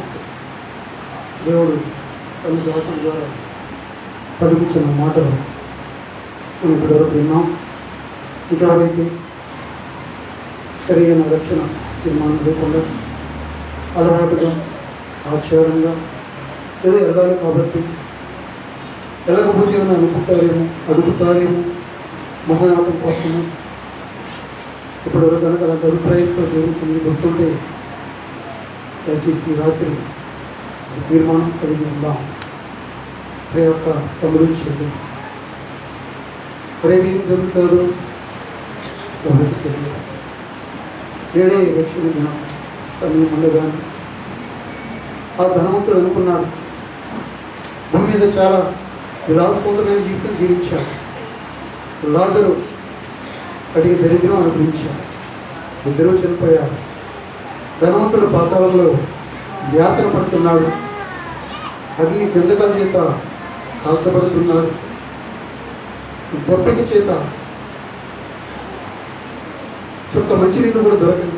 ఆ స్థలంలో బాధపడుతూ ఉన్నాడు. దరిద్రం అనిపించిన లాజరు పరలోకంలో అబ్రహాం రొమ్మున ఆనుకుంటున్నాడు. గ్యారెంటీ లేని బ్రతుకులేమా, గ్యారెంటీ లేని దినాలలో ఉన్నాం. ఎప్పుడేమో సంభవిస్తుందో ఎవరు చెప్పారంటే నమ్మండి, చెప్తే మాత్రం నమ్మకండి. కాబట్టి ఈ రాత్రి ఉన్న స్థలంలోని రేఖన అక్క అన్న తమ్ముడు చెల్లి ఎవరైతే మాటలు ఉన్నారో మైకు ద్వారా దూరంగా ఉండి దగ్గరగా ఉండి ఎవరైతే వింటూ వచ్చి విన్నారో, ఎవరైతే యేసుక్రీస్తుని అంగీకరించకుండా తమ సొంత మార్గంలో తమ సొంత ఇష్టానుసారంగా జీవిస్తున్నారో, ఈ రాత్రి ప్రభు యేసుక్రీస్తు వారి దగ్గరకు వచ్చి తమ పాపాలు ఒప్పుకుంటే నమ్మదగిన వాడు నీతిమంతుడు కనుక సమస్త దుర్నీతి నుంచి మనం విడిపించి నీతిమంతులుగా చేసి తన బిడ్డగా స్వీకరించి నిత్య రాజ్యంలో వారసంగా చేయటకు సిద్ధంగా ఉన్నాడు ప్రభు యేసుక్రీస్తు. ప్రార్థన చేసుకున్నాం.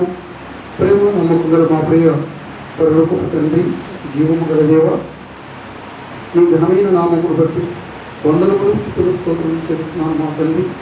అలా నీ దాసుడు ద్వారా చెప్పబడిన మాటలు నేను గట్టి కనిపించేది నేను గౌరవ రక్షణ అనుభవంలోకి నడిపించబడకుండా అలానే తమ ఇష్టానుసారంగా జీవిస్తున్నారు వారితో మీరు మాట్లాడుతున్నాను. ఈ రాత్రి మీ రక్షణ కార్యం జరిగించి వారిని కూడా రక్షించండి తండ్రి.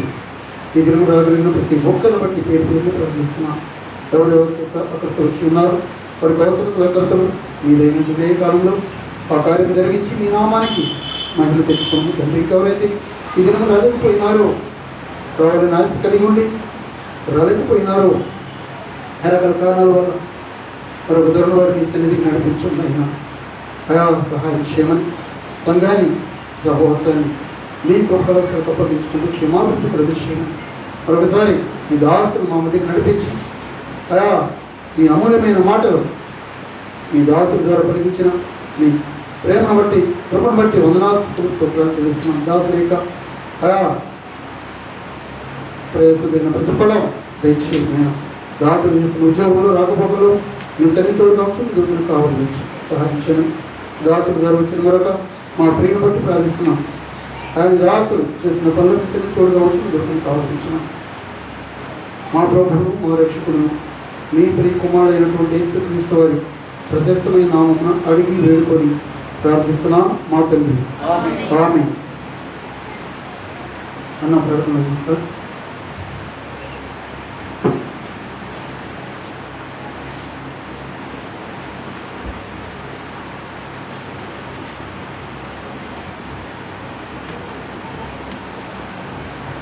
సువార్త కోరిక నిమిత్తం చేరువచ్చిన సీయోను ప్రియులందరికీ కూడా హృదయపూర్వకమైనటువంటి వందన.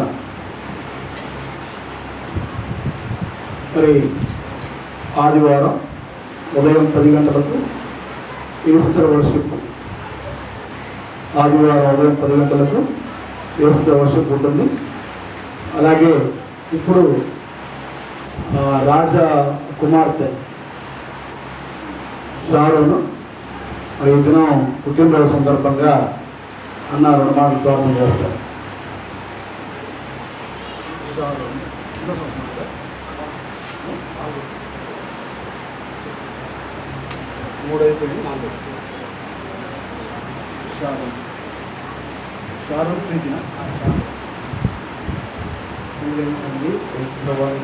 వందనాలు. సోదరుడు రాజేశ్వరం ప్రార్థిస్తున్నాం. దానికి వచ్చిన కుమార్తె షారోన్ దేవాన్ని సమస్తాన్ని దయాపేటను అనుగ్రహించిన వందనాలు. దానికి బిడ్డ యేసుక్రీస్తు ప్రభుత్వ జ్ఞానమంది అభివృద్ధి పొందడానికి సాధించండి.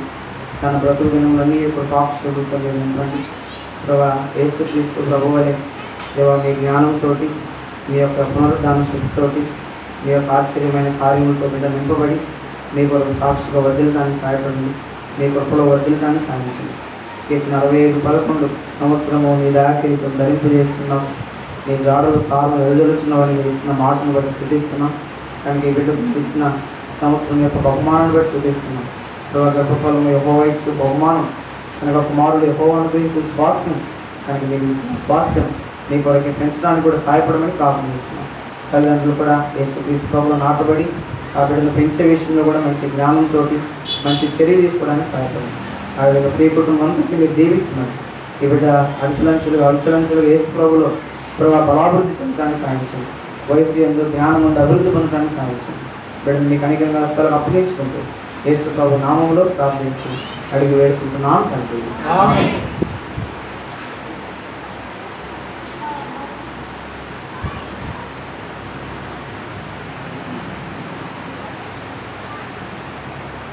పాట పాడమ్మా. Happy birthday to you. పాడు పాడు.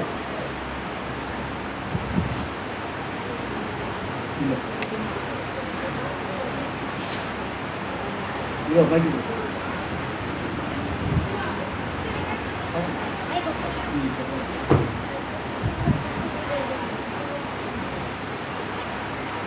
కారణం నీకోసం పాట అక్కడ పాడబడుతున్నారు.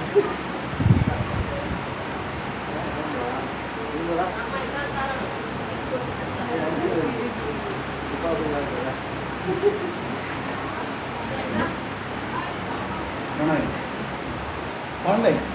Happy birthday to you. Happy birthday to you.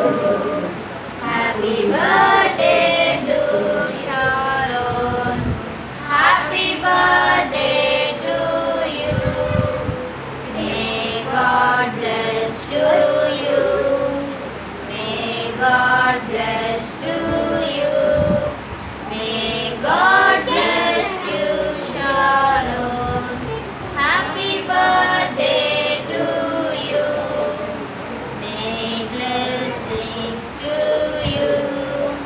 Many blessings to you. Many blessings to Sharon. Happy birthday to you.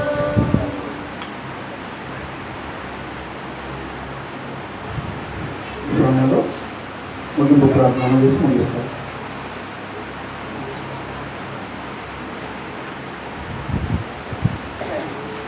ప్రార్థనతో ముగిస్తాం.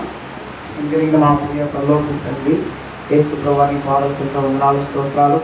ఈ గుడ్ ఫ్రైడే సందర్భంగా ఉదయకాల నుండి కూడా రావడం మేము కలిగి ఉండడానికి ఇచ్చిన ధన్యతలు కూడా చూపిస్తున్నాం. తిరిగి రాత్రి కాలం సువార్త గుడిలో కూడా మీరు ఇచ్చిన మార్పులు కూడా చూపిస్తున్నాం. దేవా మీరు ఎవరి కొరకు మృతి పొందవలసిన అవసరం ఏర్పడిందో మాకు తెలియజేస్తూ వచ్చారు. పాపులమైన మా కొరకు దేవా నా కొరకు మీరు మృతివంతూ వచ్చారు కనుక దేవా మీ యొక్క ఆ మరణాన్ని బట్టి దేవా మీరు ఎంతైనా నమ్మదగిన దేవుడు. మా పాపలన్నింటినీ కూడా క్షమించడానికి మీరు భూమి మీద వర్ధించబడినందుకు వందనం చెల్లిస్తున్నాం దేవా. అంతేకాదు దేవా మీరు అనీతిమంతులైన మా కొరకు కూడా మీరు మరణించడానికి దేవా ఇష్టపడుతూ వచ్చారు. దాన్ని బట్టి ఎంతో వదనములు. కనుక ఎవరైతే ఇంకా నీతిమంతులుగా యేసు ప్రభువుని అంగీకరించలేదు వారి దినం తీర్మానం చేసుకోవడానికి సాధించండి. అంతేకాదు భక్తిహీనుల కొరకు కూడా మీరు మరణించి వస్తారు. అంతేకాదు ప్రతి మనుషుని కొరకు కూడా మీరు మరణాన్ని భావిస్తూ వచ్చారు. కనుక దినాన ఇంకెవరైతే యేసు ప్రభువుని అంగీకరించలేదో ఆయన నా కొరకు కూడా మృతి పొందిన దేవుడని వారి జీవితంలో విశ్వసించి రక్షించబడి యేసు ప్రభువు నా పాపం కొరకు మరణించాడు, చనిపోయాడు, సమాధి చేయబడ్డాడు, తిరిగి లేచాడు, పరలోకం వెళ్ళాడు, నా కొరకు తిరిగి రాబోతున్నాడు అని చెప్పి వారి దేవుని ఒక మంచి విశ్వాసత కలిగి నిరీక్షణ కలిగి మీరు ఆఖరి కొరకు ఎదురు చూసే వారికి ఉంటానికి సాధించండి. ఈ రాత్రి ఇంకా ఎవరైతే హృదయాలు కఠినపరుచుకుంటున్నారో ఇంకా పాపంలోనే ఉండి భక్తిహీనతలోనే ఉండి అనీతిగా జీవిస్తూ ఇంకా ప్రభా నీకు వ్యతిరేకంగా ఉన్న వారందరి జీవితాలు దేవా మీరు చూస్తున్నారు. వాళ్ళ హృదయాల్లో ప్రభా కఠిన హృదయం తీసుకువేయండి, మాంస హృదయం ఇవ్వండి, వారి హృదయాలను నెప్పపరచండి. ప్రభా కఠిన హృదయం విడిపించండి. యేసు ప్రభు నమ్ముకొని ఈ రాత్రి తీర్మానం చేసుకొని వారి జీవితాలు ధన్యకరంగా మార్చబడటానికి సహాయపడండి. బయట వెలుపరి శబ్దం ద్వారా విన్నవాళ్ళు కూడా లోతైన కార్యం రక్షణ కార్యం మీరు గావించమని ప్రార్థన చేస్తుంది.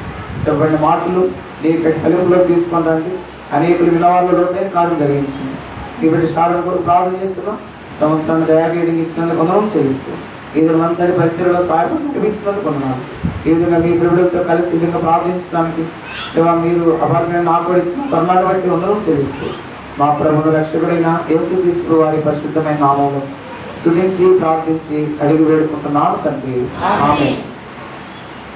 మన తండ్రి అయిన దేవుని ప్రేమ, కుమారుడైన యేసుక్రీస్తు ప్రభు శాశ్వత కృప, పరిశుద్ధాత్మ అన్యోన్య సహవాసం చేరి వచ్చిన మనందరికీ సదాకాలం తోడైయుండునుగాక. ఆమేన్. ఆమేన్. పాపులనందరినీ తన దాపున చేర్చుటకై ప్రాణము దానముగా తన ప్రాణమునిచ్చెనుగా. పాపులనందరినీ తన దాపున చేర్చుటకై ప్రాణము దానముగా తన ప్రాణమునిచ్చెనుగా. మరణపు ముళ్ళును విరచి విజయమునిచ్చెనుగా. మరణపు ముళ్ళును విరచి విజయమునిచ్చెనుగా. ఇది సమయంలో రండి యేసుని చేరండి, ఇక సమయము లేదండి, రండి రక్షణ పొందండి, ఇక సమయము లేదండి, రండి రక్షణ పొందండి. ప్రైజ్ అందరికి వందనాలు.